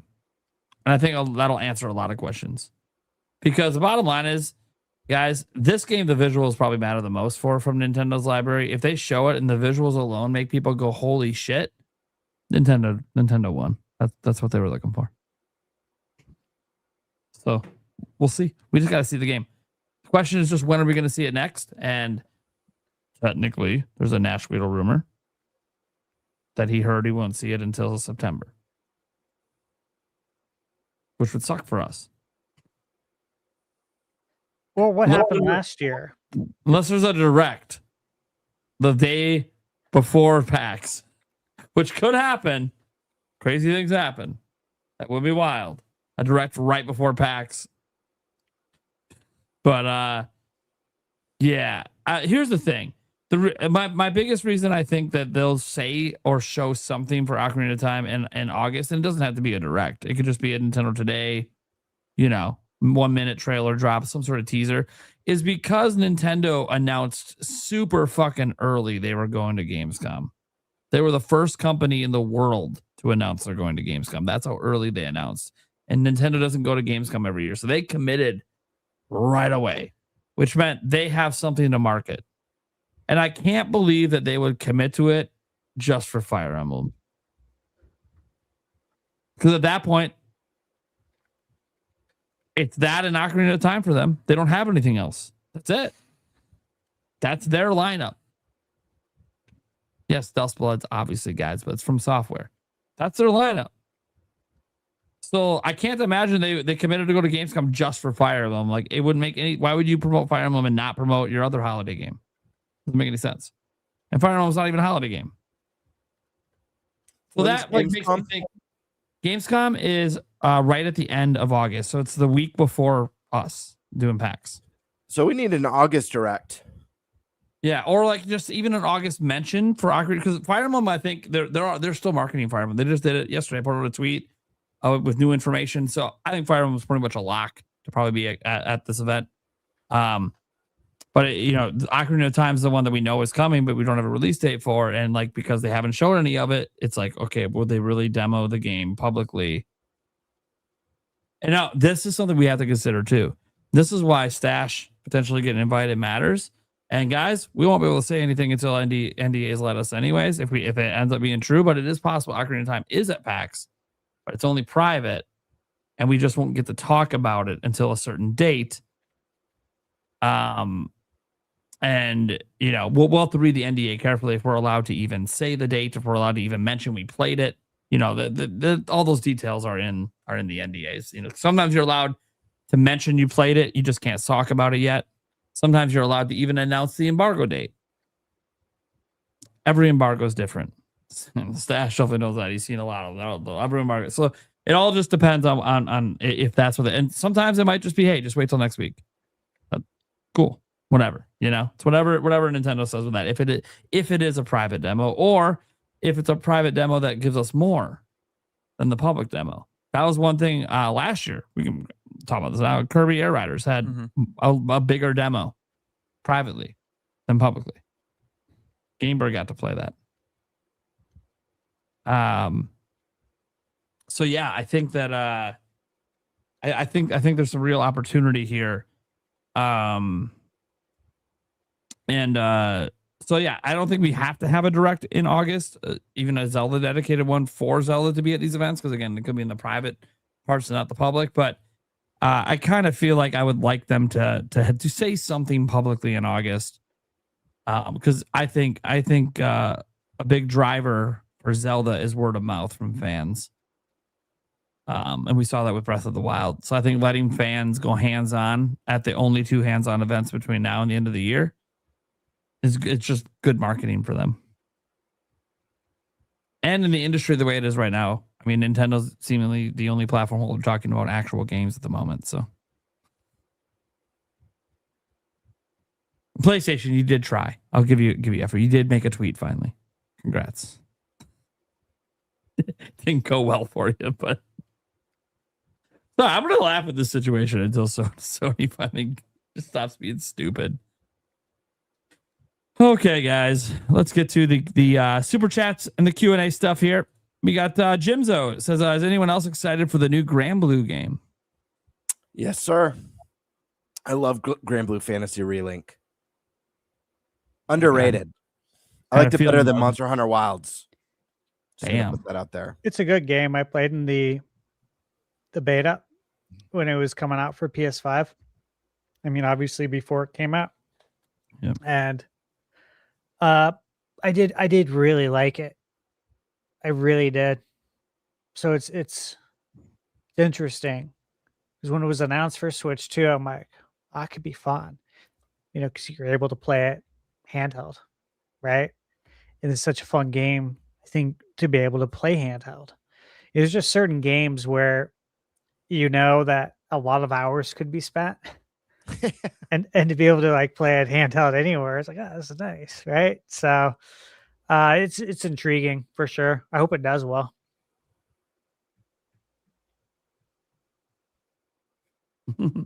Okay. Yeah. Nintendo Ninja Prime Beyond. You remember. Thank you so much. And then we had Demonic Brawler gifted a membership over to Gamebird Classic over there. Thanks, brother. Venata712 with a member chat says, here's your daily reminder. Fuck EA. College football. Play, don't play. Play, don't pay. He's really upset with the state of college football this year. The game. Very pissed off. They ruined the single player by putting microtrans. They 2K'd it. Did they? NBA 2K'd it. They made progression for single player have microtransactions. So like pay to win, like 2K does? Yeah. In the single player, like player mode, where you're like you having a career. Like my team? Yeah, where it doesn't really fucking matter because you're not really playing against anybody else, right? Yeah. You're literally just playing single player. It's single player. Single player mode. Yeah. Oh, it's okay. So why would you do that? Because it's EA. And I get 2K doing it with my team because you're competing against everyone, and that's actually why I don't like to spend any money, because I love beating the shit out of people who buy their team. Like, that's my favorite thing to do. Dude, I want to see this. I want to see you have like a shit roster takeout in All-Star. Even 2K. Dude, that is the equivalent of someone walking into the gym when your team's been running the court, and they walk in with like a headband on, like back in the day, like a headband, wristbands, sweatbands everywhere. You like the 90s, baby. I can tell you don't ball. Yeah. I can tell you really want to, and you want to be a part of it, but you suck. It's the same thing though, but in the virtual space, you can tell when they literally bought the whole roster. Just like you could tell when their parents literally bought everything they're wearing right now and spent a ton of money for them to come to the gym and totally suck it up because, they don't really play basketball, but they want to try. It's the same thing, man, but we're adults now. It's hilarious. I love it. Tabby says, I won't apologize for being a Nintendo supporter ever. Nintendo lifer here. There you go. Demonic with the 5 gifted over on Thunderstash's channel. There we Thank go. you. I didn't see that. Demonic Appreciate with it. $2. Saying Nintendo Today just told me Yoshi has a demo. It does. Joseph a demo. I covered it today in my video, although I wasn't launched at that time anymore because Nintendo accidentally pre-announced it earlier today. Whether it was supposed to come out today or not, I don't know, but obviously Nintendo decided to launch it. So there you go. I mean, look, it's not the greatest news. Look, it's an older game, and it seems to be the same demo they had at stores. But the cool thing is save transfers. Nintendo put that in the game, so you can beat the demo and then decide you like it, buy the game, transfer your save over. So that was One a of nice the best things to happen at demos. Yeah, it's great. All right, a Demonic Brawler gifted me a membership. I did that twice, and then gave Gamebird another membership as well. All right. He said, "Oh, have you not heard? I don't know. Heard the word of the bird? I have, because the bird's below me." Tabby, I'm not buying next gen PlayStation on pro physical games. Sony can F off. Yeah, someone posted this thing. I'm sure we've all seen it at this point on X, where they're like, we're at the stage that you could just say fuck Sony and you're gonna have 1,000 likes. People are so pissed, and like hundreds of people, thousands of people did it. They're like, they got way more than 1,000 likes. They got like hundreds of thousands of likes. It was insane. I just did it today during the show as like we were having the discussion on all this nasty shit from Jason Schreier's thing, and I'm like, you know what? Fuck Sony. I usually don't like saying that. I usually don't like bad talking companies and shit, but like fuck Sony, dude. I'm not buying PS6 unless something changes. Treat me with respect if you want my money. I'm saying. I'm not asking you to bring physical games back. I know you're not going to, and I'm okay buying digitally, but treat me with respect. I'm not saying me individually, obviously just as a consumer. Start to actually think that you give a fuck about your consumers. And then, yeah, obviously, make great games. Right now, you're talking about live service bullshit, which I got no interest in diving into more live service games. I already have like a couple I play. I don't need more. I'm good. I have my ones like Fortnite and stuff that I'll play here and there with my fiance. I'm good. I don't need more than that. Those are never ending games. I got to limit how many of those I touch. Because otherwise, yeah, you aren't going to fucking play anything else. And that'll make me sad. I like single player games.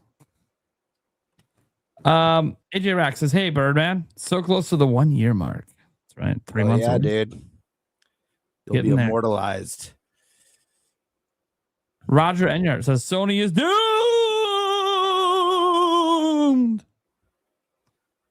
Yeah, I need to record something like that and put it on one of those, those ghosts.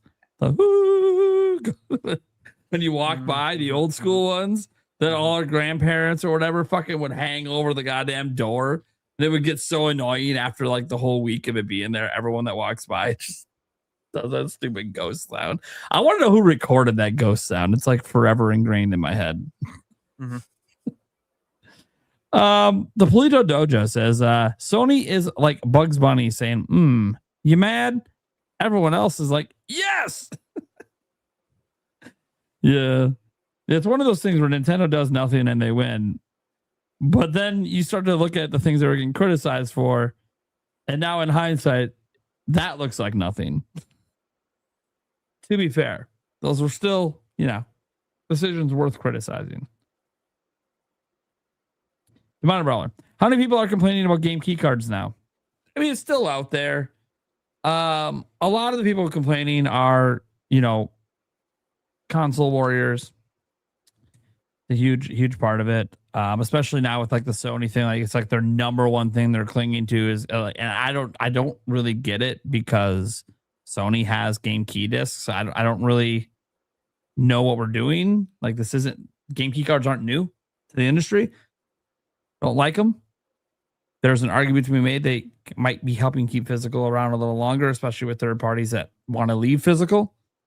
But I lost my anger for game key cards, because I've given impassioned speeches saying fuck key cards on this show, on this very show. But my attitude shifted a bit once we had semi confirmation that there's other size cards out there now.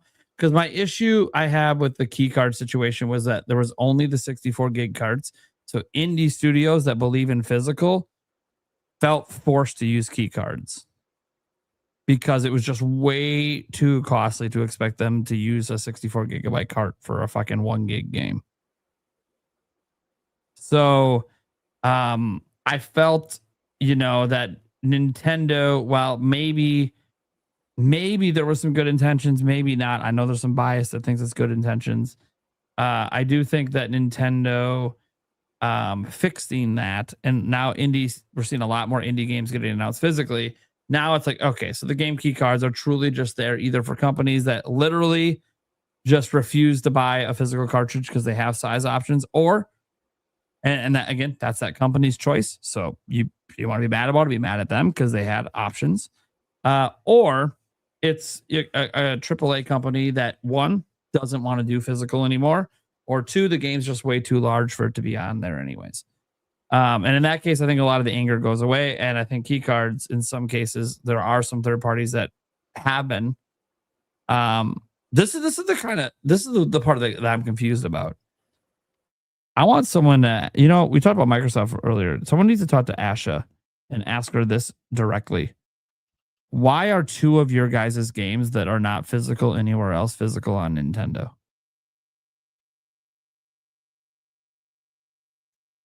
I'm literally just wondering, like, what went into that decision? Why aren't they game key cards? I'm happy they're not. We're talking about Indiana Jones and the Great Circle, and then Elder Scrolls. Interesting. They're both full physical on Nintendo, but literally nowhere else. And it's a company that does game key discs and has been doing it for a long time. Very interesting. I just want to know what went into that decision. I think it's the right decision. But it's like so counter to the announcement from Sony. It's like, what's happening? And again, they might have saw the reactions to Cyberpunk and the physical sales it saw for being full physical. So that could have played a role.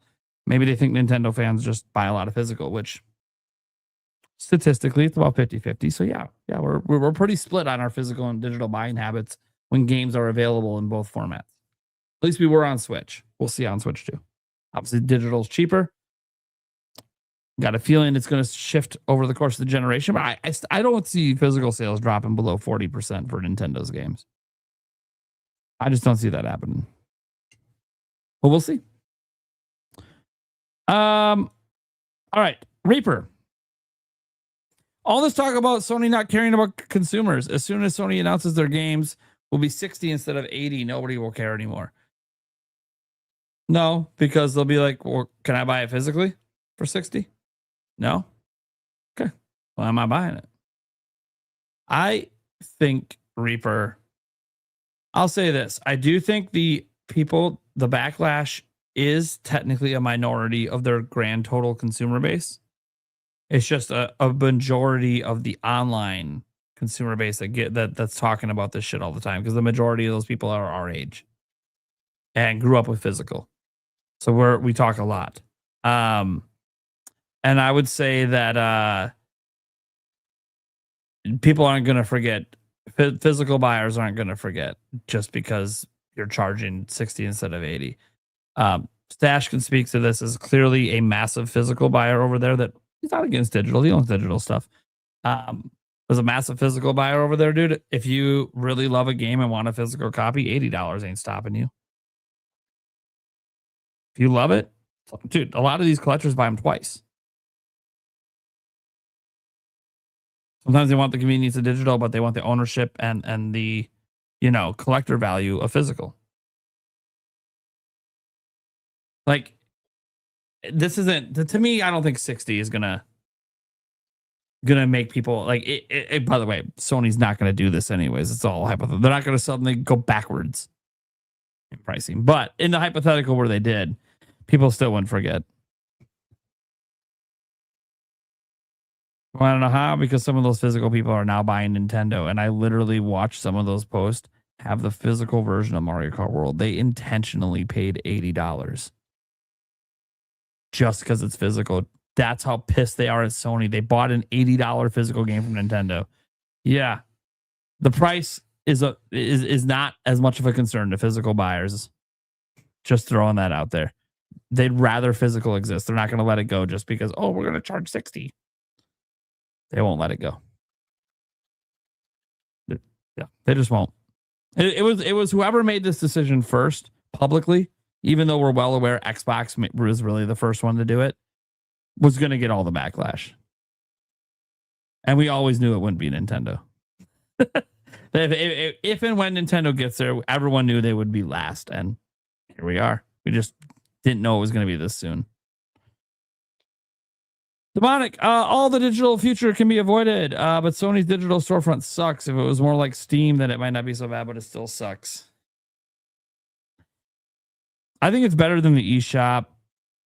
I don't know. The Switch 2 eShop is pretty clean now. The Switch 2 eShop is nice.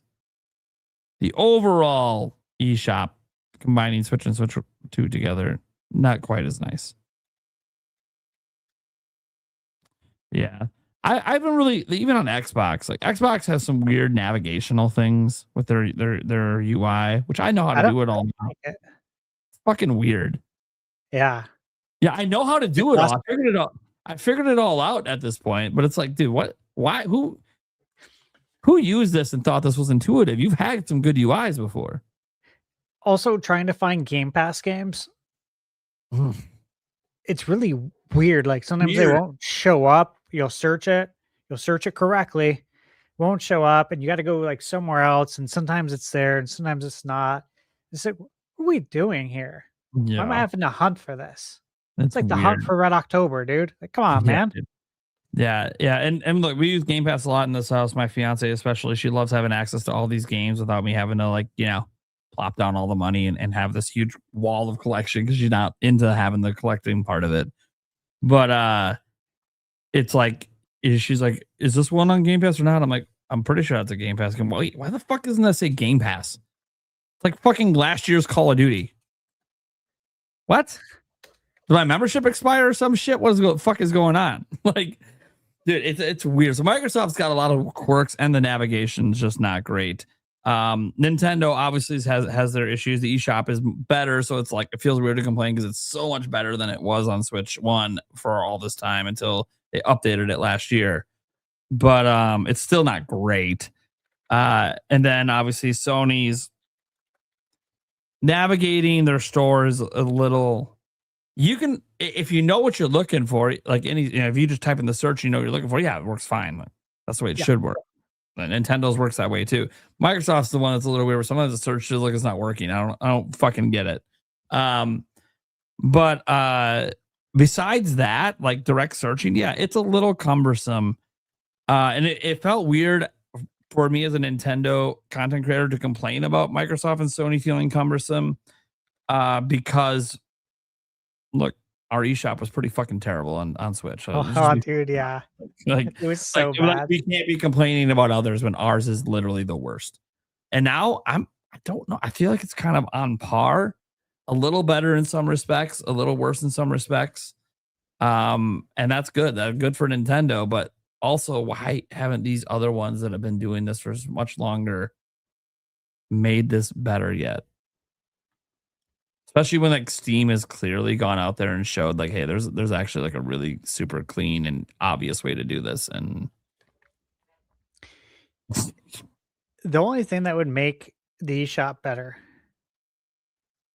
I mean, maybe not the only thing, but the thing that stands out to me, the biggest thing, is the music. Mm. That was iconic for the Wii. Also, I will say, on Switch 2, when I'm on Switch 2 eShop anyways, the game suggestions they're giving me based on my friends now, they're not half bad. That system they put in there for game suggestions. So no hentai stuff?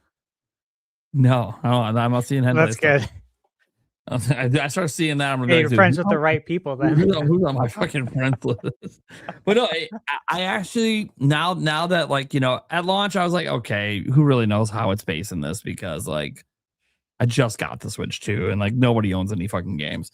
But now that it's been like a year, I'm like, you know what? Now that their algorithm or whatever they're using has learned and got data, this isn't that bad actually. I kind of like it.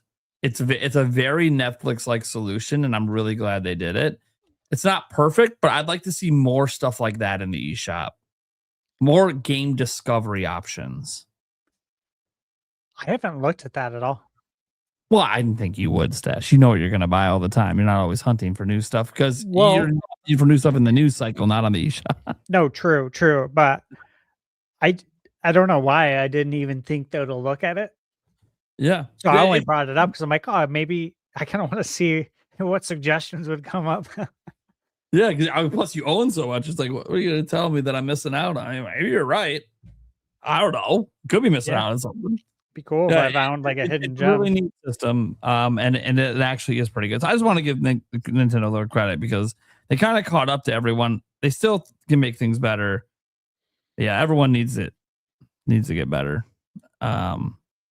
And I will say this, Sony and Xbox, since we already know your next gen systems will literally only be digital, you better fucking get this shit together in your shop. Get it figured the fuck out. Because that's the only way we can buy now. Please care about your fucking customers. Make it easier for us to spend money. Jesus Christ. I'm begging. Okay. But not this. Tone deaf, you say. Guess Sony and EA have the same PR firm. Jesus Christ. He's not going to stop. He's going to keep it. How many times did you super chat in saying fuck off college football? He's so bad. He's not going to let this go. He's like, I know Nate plays sports games. I wait until I make a dedicated video saying fuck off. Ronnie Brawler, bring back NFL Blitz, NBA Jam, and NHL hits. Okay, I was worried for a moment.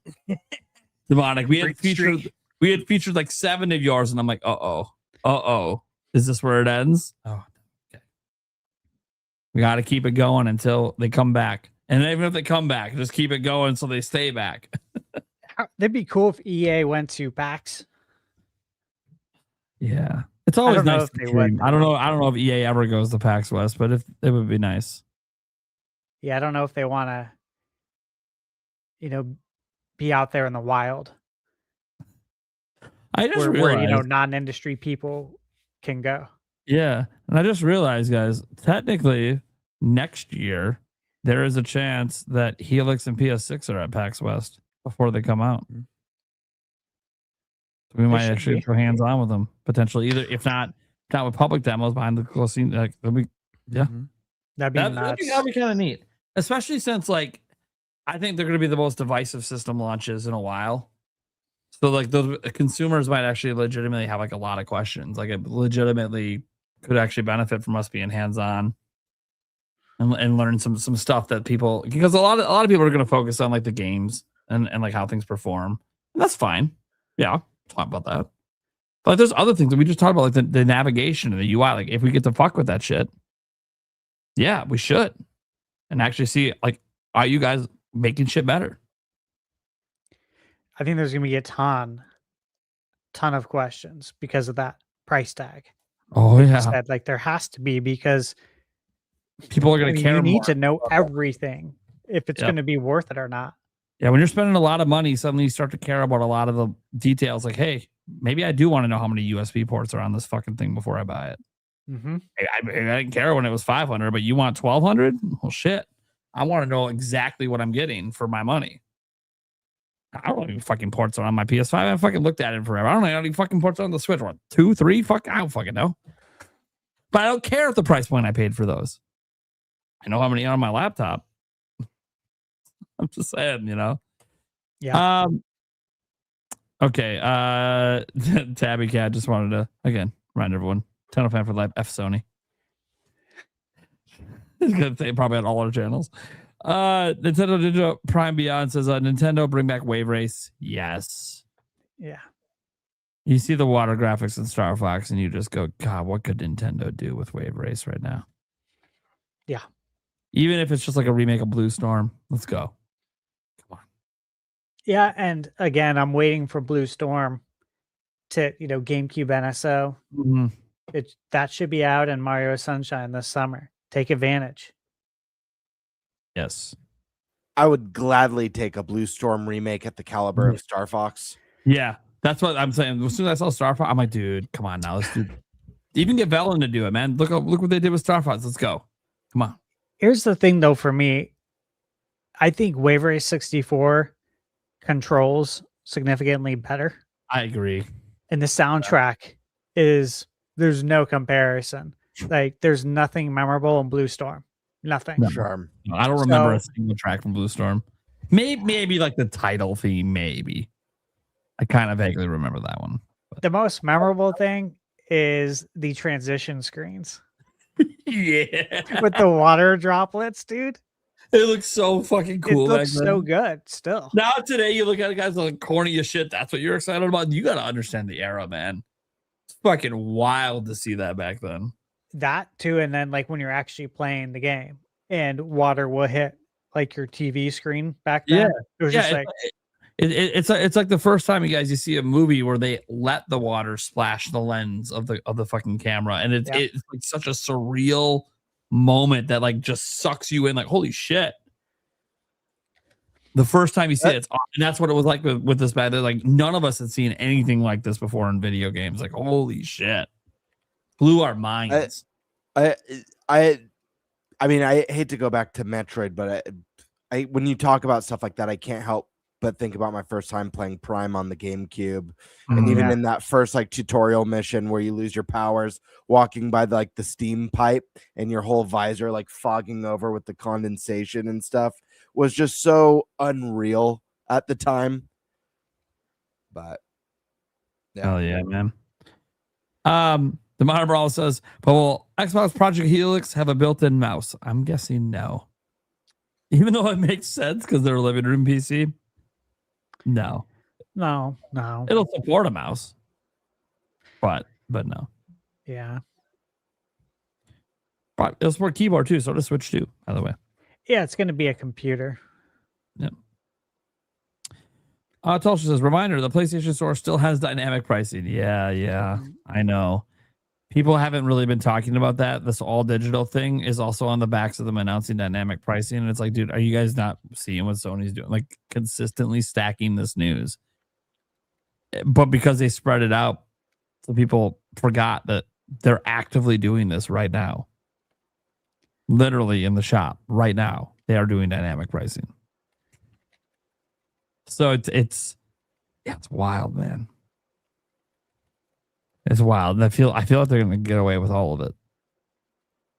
Like, I don't think dynamic pricing should be legal.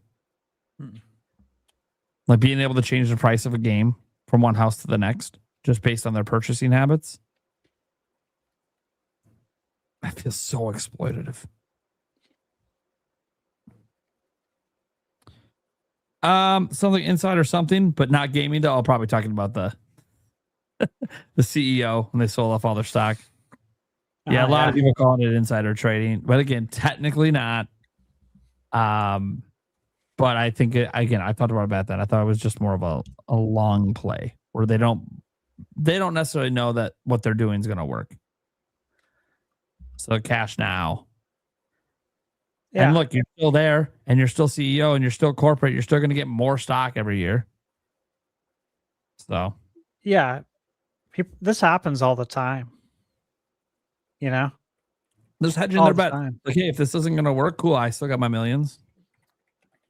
Yeah, so just hedging bets. I mean, look, I would say I'm in the same position. I wouldn't maybe do it. I would do it. You know, I'm hedging bets, but I'm still trying to push the company forward. I still think it's the right direction, but I'm hedging bets to make sure I'm good. So I would do it. Out, I'm good. You know, diversify that money. Yep. You're still making money on it. Don't touch it. You don't need to touch it because you're still working. Yeah. So I think it's a good move. Yeah. I mean, look, I don't blame the guy doing it personally. It's just not a good look publicly. That's all. I don't think they care. When they do moves like this, they don't give a shit. Yeah, I just made $5 million. Why the fuck do I care about public backlash? People are going to forget about this headline in 2 days. And a headline like that, yeah, they will forget about in 2 days. All right.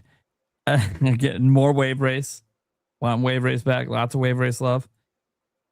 Good take, Nate. Thank you so much earlier. I don't know what take it was, but I think all my takes are the correct takes. So thank you so much. I'm always right. Dude, I get things wrong all the time. It's great. Jorge, the only thing that matters besides keeping physical that would bring back Microsoft any kind of goodwill is to do what Nintendo did with Switch or Switch 2, release some damn games. No BS, just games.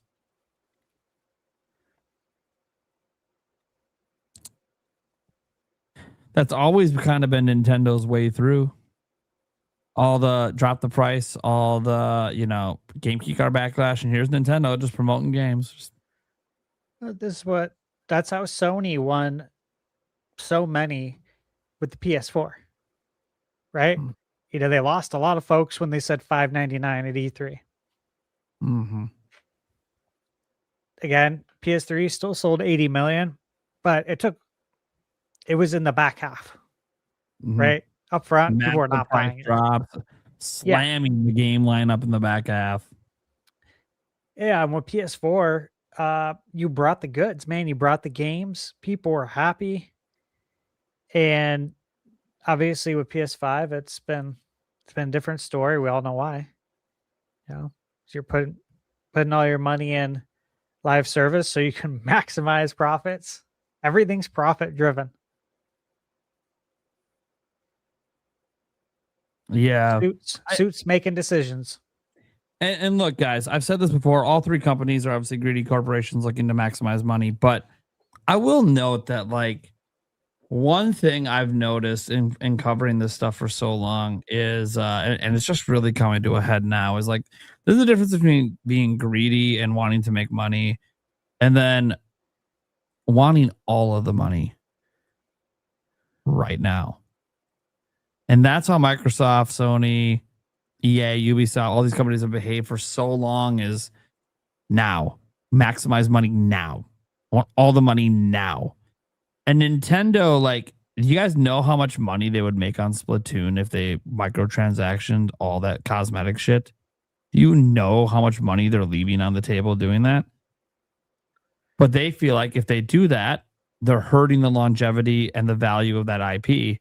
And people will eventually get tired and they might not buy Splatoon 6. That's Nintendo's philosophy. They still want you to be buying this 10, 15 million copies every time until they're done making Splatoon games. If there ever is a day they're done.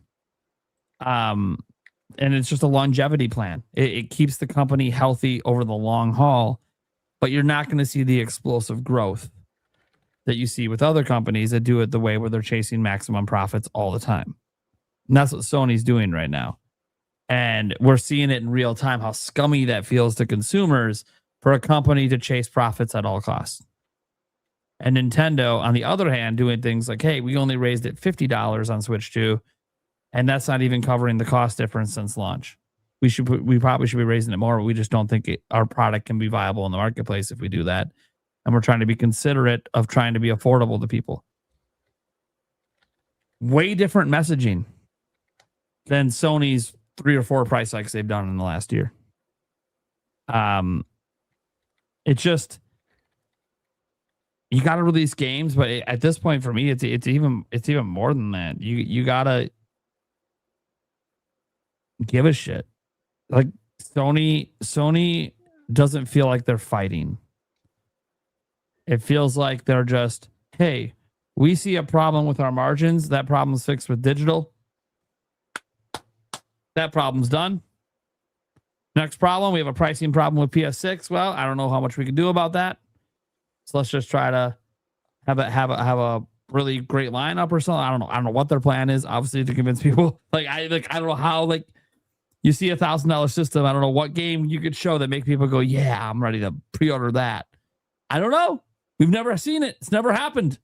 We don't know what this is going to feel like. We've never had a system launch at $1,000+ So we don't know. We don't know what this is going to feel like. We don't know if it's going to make us judge the games differently when we see them. Like when you see that first PS6 game, are you going to look at it and be like, "Dude, that doesn't look like anything better than I had on PS4?" Because that's what people have been saying the entire PS5 gen. And if that happens, are they really going to plop down $1,000+ for something they think they don't really need because they feel like that game should be possible on other hardware they already own? Now, these are the things that be crossing people's minds now when this is no longer a throwaway purchase on a weekend. This is now something seriously that could take up entire monthly paychecks for some people. And they're going to have to save up for a long time to buy one. Yeah, I also, are we even clear on Sony's intentions for single player games? Are they, have they recovered from all the time and money lost yet with the live service failures to make single player games for PS6? They said it publicly. They said they still want to, but like, my question is, like, you had so many projects in the pipeline and you lost a lot of time to that and to COVID. Are you guys recovered and ready to get back to like what you did in the PS4 era? Yeah. Are you able to do that on PS6? Not a whole generation, and we still don't have Naughty Dog's big game. Like, I'm saying, like, because if you don't have that, what are we doing? I want that. I want all their single player hits. I'm not trying to buy a PS5 for Horizon Hunters and Gatherers. Forbidden West, though. I love Zero Dawn and Forbidden West. Love them, 100% at both. But if you ain't got that, what do you got for me? Because I can play all the third-party stuff now on Nintendo as well. That's the thing, man. I don't know if they have what it takes. I don't know. Yeah, I don't know. Be interesting. Xbox is in the sub basement, Brian. Is that also a triple joke? And one of them is that the story broke that Nintendo has more online subscribers than Xbox does now, which is like historically wild to think about.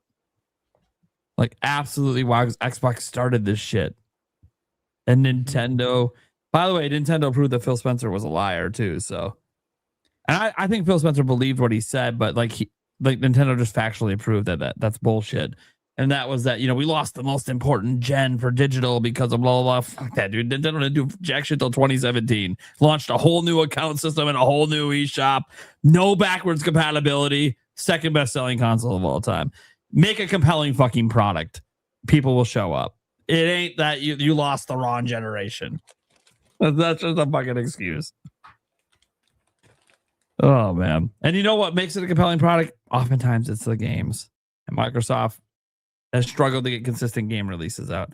Hopefully that changes, but I don't know. They just cut some teams down that now I'm like, man, are we ever getting another Doom? I don't know.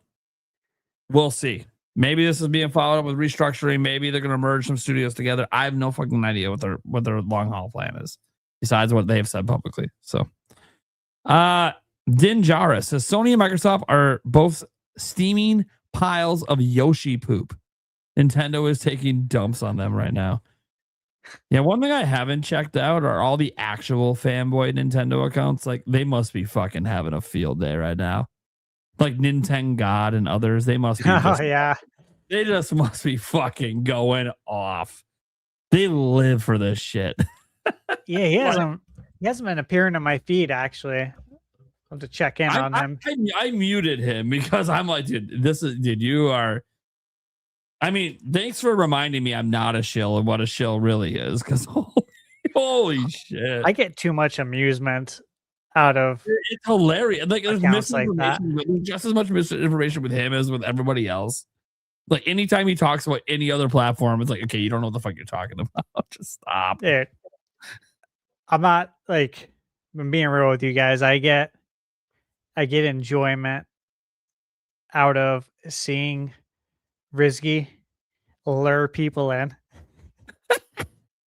Like he's one of my favorite people to follow because what I don't seek it, right? I'll get on X and Yeah, if it's in my feed, I see it. algorithm shit. Yeah, Yeah. and I'm just like, I'll click on it and I just see him just luring people in. I'm like, and you could just I'm reading the people's replies and I can just imagine how mad they're getting. And I'm like, oh dude, this is hilarious. Cause I've seen him do it so many times.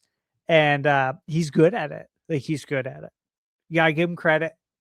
He's really good at pressing people's buttons. So the dumbest shit. It's so funny though. It He says is. Risky and Tripster were the same thing, but then like you go look at what Risky says, and it's like, okay, how? Like, I thought this about Trips. You are somehow worse. How? And Yeah. you don't even write English correctly, which is fine if it's not your first language or whatever. But He's the best in the game, I think. and in the game, he's the only one that pretends that he's a Nintendo fanboy. Yeah, dude. Like he just plays all of his cards like perfectly to press people's buttons. One it's sentence in, you should know to ignore him, but people don't, and it's just. I have fun with it on my streams for a while until I decide, okay, I'm done. I can't. I'm done with this. It's only fun for so long. You know, it's like watching a prank unfold, you know, but like you're not part of it, but you're watching it from afar. Yeah. Or like just watching someone like walk into a trap that he knows about to happen. And it's very amusing for me to just see it. And when people, especially when people continue to go back and forth, and with each reply to Risky, you can tell that like they're just getting more and more mad and the steam's rising. You're just like, oh my God, I hope they keep replying. I don't know that they can get any more mad. This is great. That's hilarious. Your camera crashed, Eric. Of course it did. Yeah, right towards the end. I know. Hey, at least it's at Oh, how about sorry, this one first. How about a Metroid Prime Hunters remake? Anyone want to see that? Was that DS back in the day? Right? Yeah, DS. Had a tap to shoot. Style, baby. You know, I think multiplayer would be great for Metroid just to bring it to a broader audience, to popularize it more. For me personally, I could care less. Here's the one, you guys. I think pretty sure Eric's camera died or overheated. It's the camera that has issue. Yeah. It usually makes it through a podcast. It usually dies later, but you know, didn't make it today. Hopefully, it's still alive. It probably is. Yeah, I can tell you. It probably overheated is all. You know, we used to have a fan blowing at it. Yeah. Probably just overheated. Hey, look, I'm back. Yeah, it just overheated. Hey, look, I'm gone. Yep. Yeah, it's overheated. It won't work I'm again. just gonna turn it off. Yeah, until it cools down, it's not gonna work.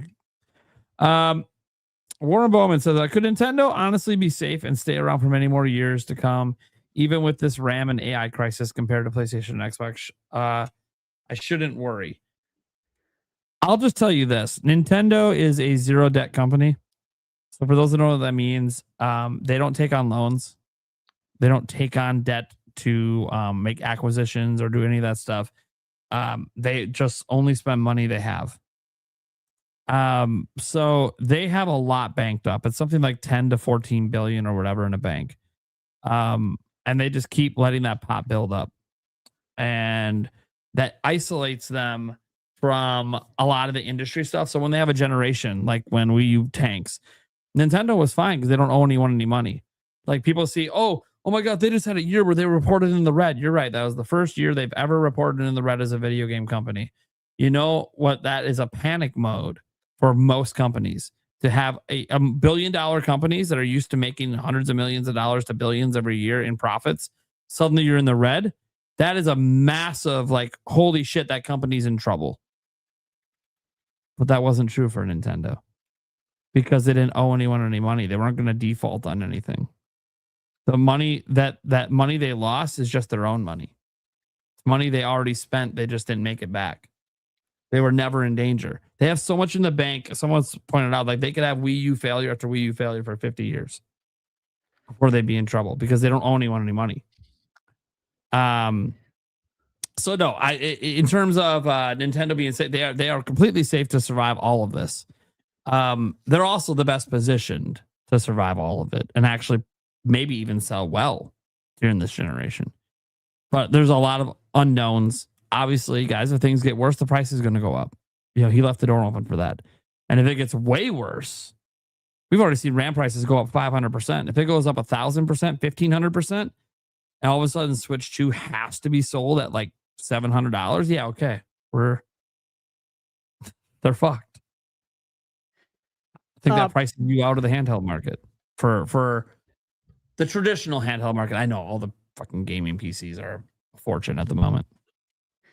I'll just give my 2 cents in, following Nintendo, of course, my whole life. I have never worried about Nintendo going anywhere my whole life. I watched Michael Pachter fearmonger for years and say Nintendo was going out of business and that this will be their last console generation and they're going to go third party. And I saw even him before spout all Wii. the nonsense. Yeah. Oh, so many times, man. So Is many Nintendo times. Doom.com, is that still a website? Yeah. He used to crap on the GameCube, of course, the Nintendo Revolution, the underpowered GBA. He thought the PSP was going to whoop the DS's ass because, Graphics. graphics. Like, Yeah. come on, The bro. Pactor. He had that stupid YouTube channel, the Pactor Factor. Yep.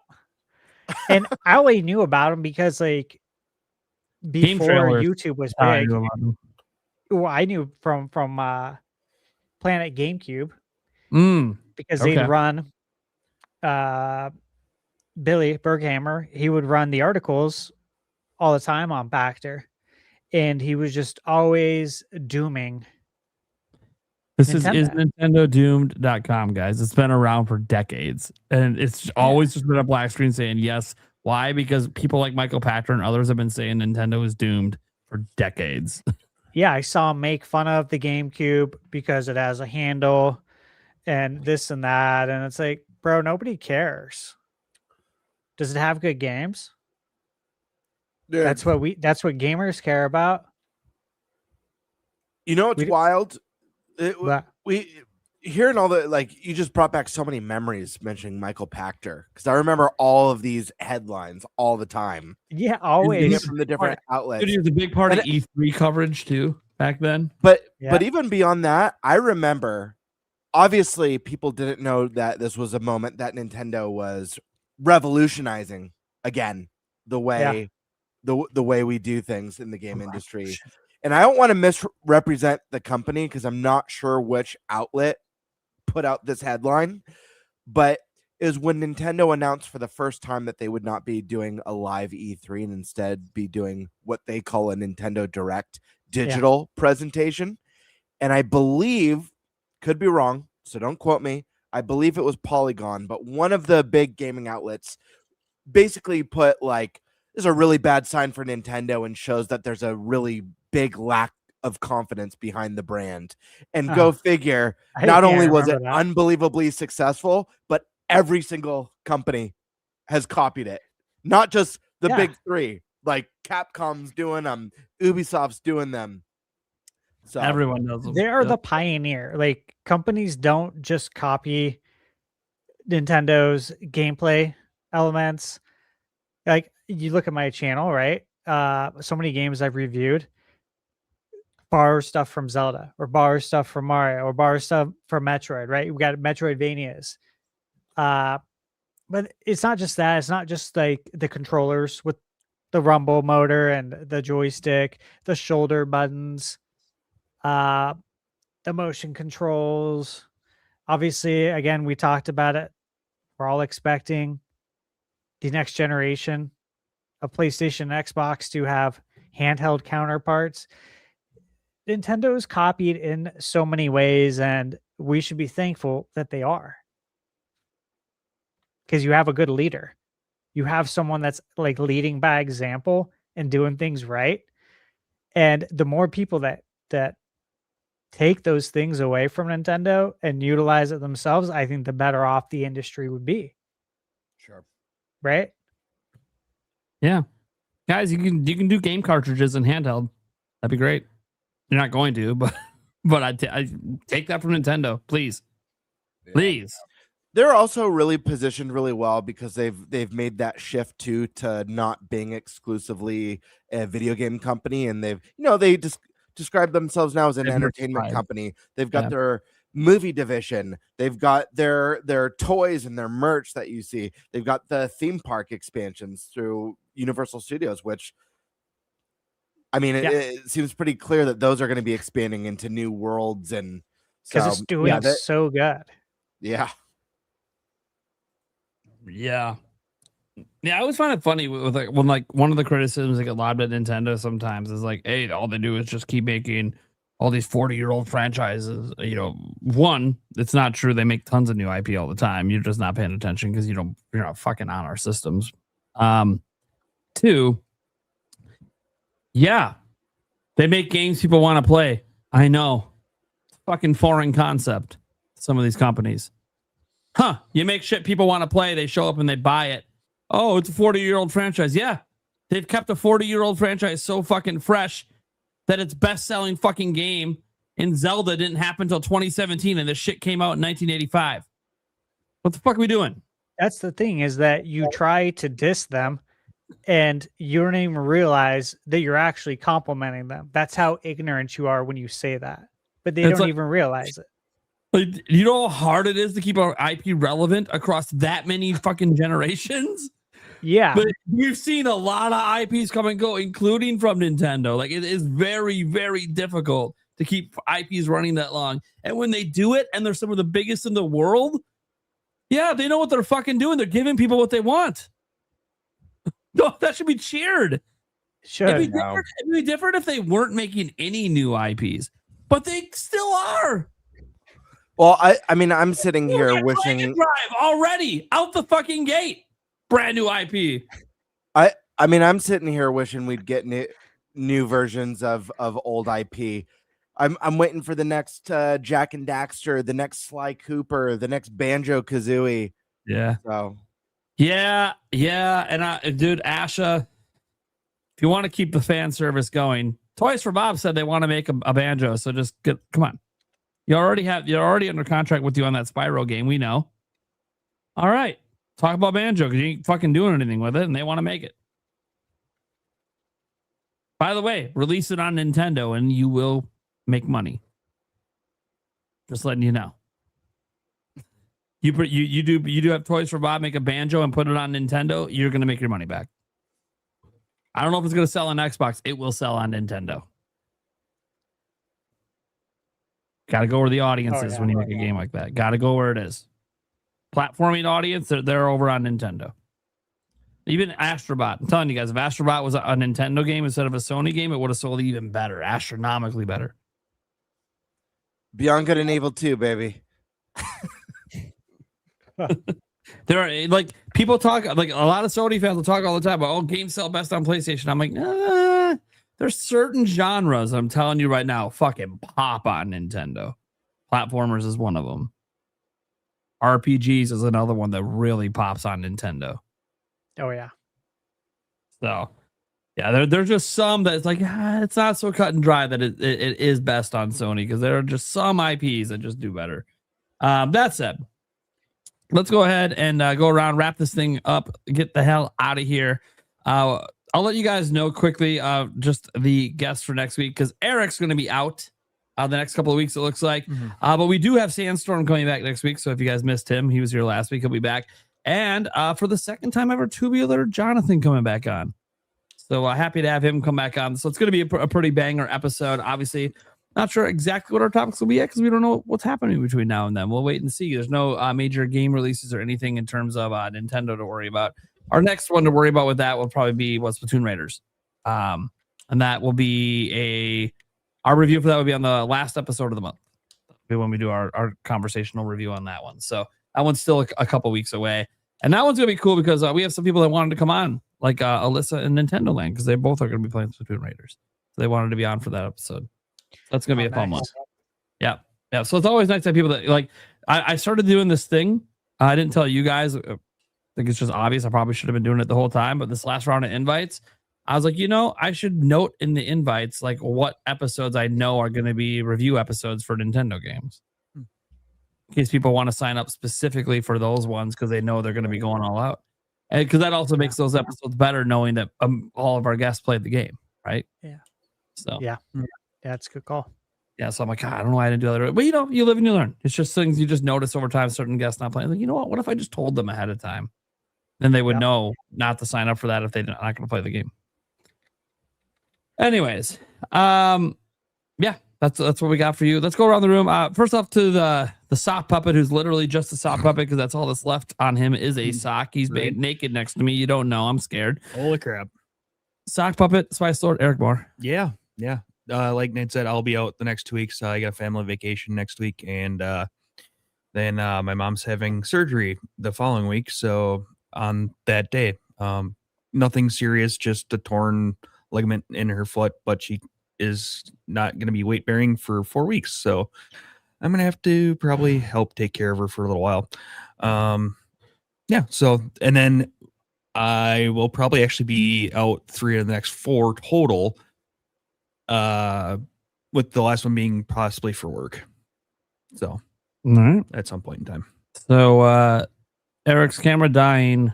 Yeah, was right. An omen. Yeah, right. That you're just not going to see Eric for most of the next month. Mm-hmm. It's gonna be crazy. It's gonna be sad. Sad. Chat when he makes his triumphant comeback. That's like I don't know, the second episode in August or some shit. You better be dropping lots of spices in the chat. That's all I'm gonna say. We'll leave it at that. What that means, I don't know. You guys can figure it out. You got a couple weeks, 3 weeks, 4 weeks to figure it out. No, we don't need any more porn bots. We finally somewhat got rid of those. I wasn't. See, why did your mind go there? Because you said spicy. Wait. Why was it spicy? Why does the word spicy make you go to porn? Why doesn't it not? I guess you are the spice. What the fuck? My God. I am the Lord of all things spice. I swear. All right. As everyone's laying around, like, there's some shit going on. I don't know why are they laughing? Why is this funny? What is happening? Gamebird, what's going on, man? Yeah, you guys know where to find me here on YouTube at Gamebird Classic or on Twitter at _Birdmaster. I got a couple of fun Zelda discussion videos that I just outlined that I'm going to be dropping very soon, as well as a couple more reviews that I have planned. So stick around for that. Other than that, I'll see you guys every Wednesday or Tuesday night on my channel with Gamebird Live. We had a lot of fun last night shooting the shit. I did some snack rankings. The snacks were chosen by the audience. And we hit the goal. So I have to drink some, do a nice little tasting of Pepper X sauce, which is supposed to be one of the hot sauces. It's not so we hit the goal. The people have spoken. So we'll give that one a go. That should be pretty fun. And what else? I feel like there's something else. Oh, I mentioned this last week. I'm already brainstorming. I'm getting super pumped for PAX West, thinking about the vlog, how I can make it even better this year than last year. One of the things that I'm going to be doing for you guys, members on my channel, I'm going to do a special member crawl at the end of the vlog just to thank you guys, immortalize you guys in the vlog. I'll have maybe some bloopers, some behind the scenes stuff that maybe doesn't make the main vlog running along the credit crawl. But yeah, I want to give an opportunity for you guys to be immortalized with the NintenByte crew. So stay tuned for more information about that. I can't wait. Looking forward to that. Literally, like, right. Like, I've been looking forward to it since last year. I'm like, okay. It was so good. Guys, if you haven't seen last year's vlog, you need to go watch it. It is like, I know I have a personal attachment because I lived through all those experiences, but like, even just looking on, like, you know, like my kids watched it and they were like, Dad, this is really good. I'm like, I know. Yeah, if someone good. if someone wants to link the vlog in each of our chats, for anyone who hasn't watched our vlog from last year, I promise you this will get you pumped for not only the vlog for this year, but also I know Stash is going to be doing tons of PAX coverage with games as well as Nintendo Prime. We'll probably be doing a live podcast, I imagine, at the show again, just like we did last year. So guys, check out last year. Someone, if someone doesn't mind, link the vlog in everyone's chats. That way you can get a taste of what's to come. This was my first time making a vlog, so I'm going in this year with much more experience on how to tell a fun story. And my goal last year was I wanted it to feel like you were on the journey with us. You were hanging out with us. I think I did a pretty good job at that, but this year we're going to go even crazier. And this year, hopefully I'm not sick, but yeah, stay tuned for that. Okay. Thunderstash. All right, guys. So since last week, since I last saw you, let's see, I posted Rayman Legends Retold from Summer Game Fest. Played that on Switch 2. Star Fox review. Michaela and I played Orbitals for obviously Switch 2. It's an exclusive. And I played hella of Mice and Magic. And I got to meet the creators behind it and also unveil a new gameplay mechanic that just got revealed. That game is actually looking really cool. You guys remember when we did the podcast after the Indie World? That was like one of the games that I said I was most excited about. It was hella. But interestingly, that's the one with the mouse, right? Yeah, the one with the mouse. Adventure game. Yeah. I didn't realize this at I don't know. I must have missed this detail from that time to this time now, because there's a ton of different gameplay mechanics that I covered in the game. But one of the biggest things is open world, like fully open world. I was like, really? I was not expecting a mouse game like this to be like an open world experience. So that actually got me more excited for the game. But check that out. And then today I posted my review for Sword Art Online Echoes of Aincrad, which I'll just say I liked the game. There's a lot of reviews out there. For the most part, didn't. Bird, you drafted this game. Have you seen the Metacritic? Yeah.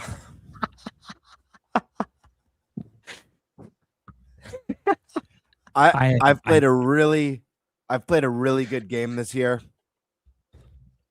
You haven't this done one though. Stinks. Here's the thing though, like I saw the Metacritic, I'm like, oh dude, that sucks. Cause like I liked it. I obviously I say why in the review, but meanwhile, yeah, I got AC Black Flag coming up for me for my reviews. And that'd be killer because everyone's glowing about that one. I got that this morning at 3 a.m. But I was finishing up my review of Echoes of Aincrad. So, okay, look, that's what I have. Let me wrap this up real quick. That's what I just did. And since I last saw you, I have 10 videos scheduled already. These are all Summer Game Fest preview videos for games that are not out yet. Many that will be coming to Switch 2. And then coming up, I have Rhythm Heaven Groove review. High on Life 2 for Switch 2. SnowRunner. Devil May Cry 5. Sonic Frontiers. Got to wrap up Adventures of Elliot. And I would have already, but I wanted to get all the Summer Game Fest stuff done behind me. Again, AC Black Flag. And then I got a handful of games coming up that I don't want to mention yet because I'm guessing they're not on people's radars. And I like to surprise with some of these reviews. So yeah, lots coming. It's going to be busy. And at some point, I'm getting the Chromatic M64 the Nintendo 64 console. I think it shipped this week, and that's for a press review. So I'm going to have an excuse to play Nintendo 64, which I'm actually really excited about. Because I need an excuse to play it. Like, it needs to be work related because I don't have time to leisurely play N64. So, but this will give me a reason. So I'm excited for that. And yeah, lots more to come, guys. Lots of reviews. And just trying to clear out this pipeline, believe it or not, to be prepared for PAX. Like, I know PAX isn't for 7 weeks, but that's what I'm sprinting towards. I'm sure you guys are as well. But yeah, I'm trying to clear things out, clear out this pipeline. Hell yeah. Okay. So guys, you guys know what I do at this point, the daily news videos and stuff. This month I am trying to get out more videos than I usually do. It's just a really busy time. Lots of news happening. And obviously waiting for the dam to break with Zelda eventually, because that'll be a lot of work that I'm going to be doing for that game. But yeah, just lots of stuff to look forward to. I mean, I have that's internal goal in my head to get a couple of videos out a day, but that's not really going to be happening. I'm not going to get out a couple a day, but you're going to see me produce more videos this month than I did last month, and getting a better rhythm, which has mostly been my focus this summer, is just trying to get back into a rhythm. Hey, Just because just play rhythm heaven, baby. Yeah, rhythm happened, right? Yeah, I've just had a lot going on in my personal life, so it's been hard to get into the groove this summer. But hey, rhythm heaven groove maybe is the way to help me get into it. That said, yeah, so we're gonna have lots of videos, lots of live streams. We are back on our stream schedule that we've been doing before all my stuff. So yeah, we're just kicking it, man. It's summer. We're having fun. We're playing video games. We're shooting the shit. We're enjoying our summer and getting ready for PAX, man.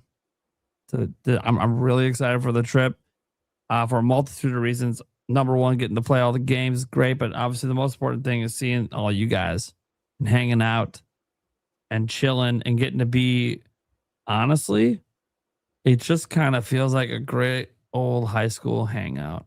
Yeah, it does. And it's just fucking nice. And it's like so different from my everyday life as a parent. Like, I'm like, God, dude. It's like, it's almost a vacation, but it's not because I'm working, but it feels a little bit like it because I'm having fun. The relaxing part, not so, I wouldn't say relaxing, but fun. It's fun. Very fun. Nonstop. Mm-hmm. All right. That's it, guys. We'll catch you same time next week, or at least 3 of us will. The one guy on camera who's not on camera, you won't see, but that's okay. We'll miss him together. Maybe we'll have a funeral for the sock puppet since he's gone the next 2 weeks. Gamebird, task you with a creative vision here. Absolutely. I'll put the suit on and everything for the funeral. You said to say a few kind words. All right, guys. We'll catch you later. Bye, everyone. Bye.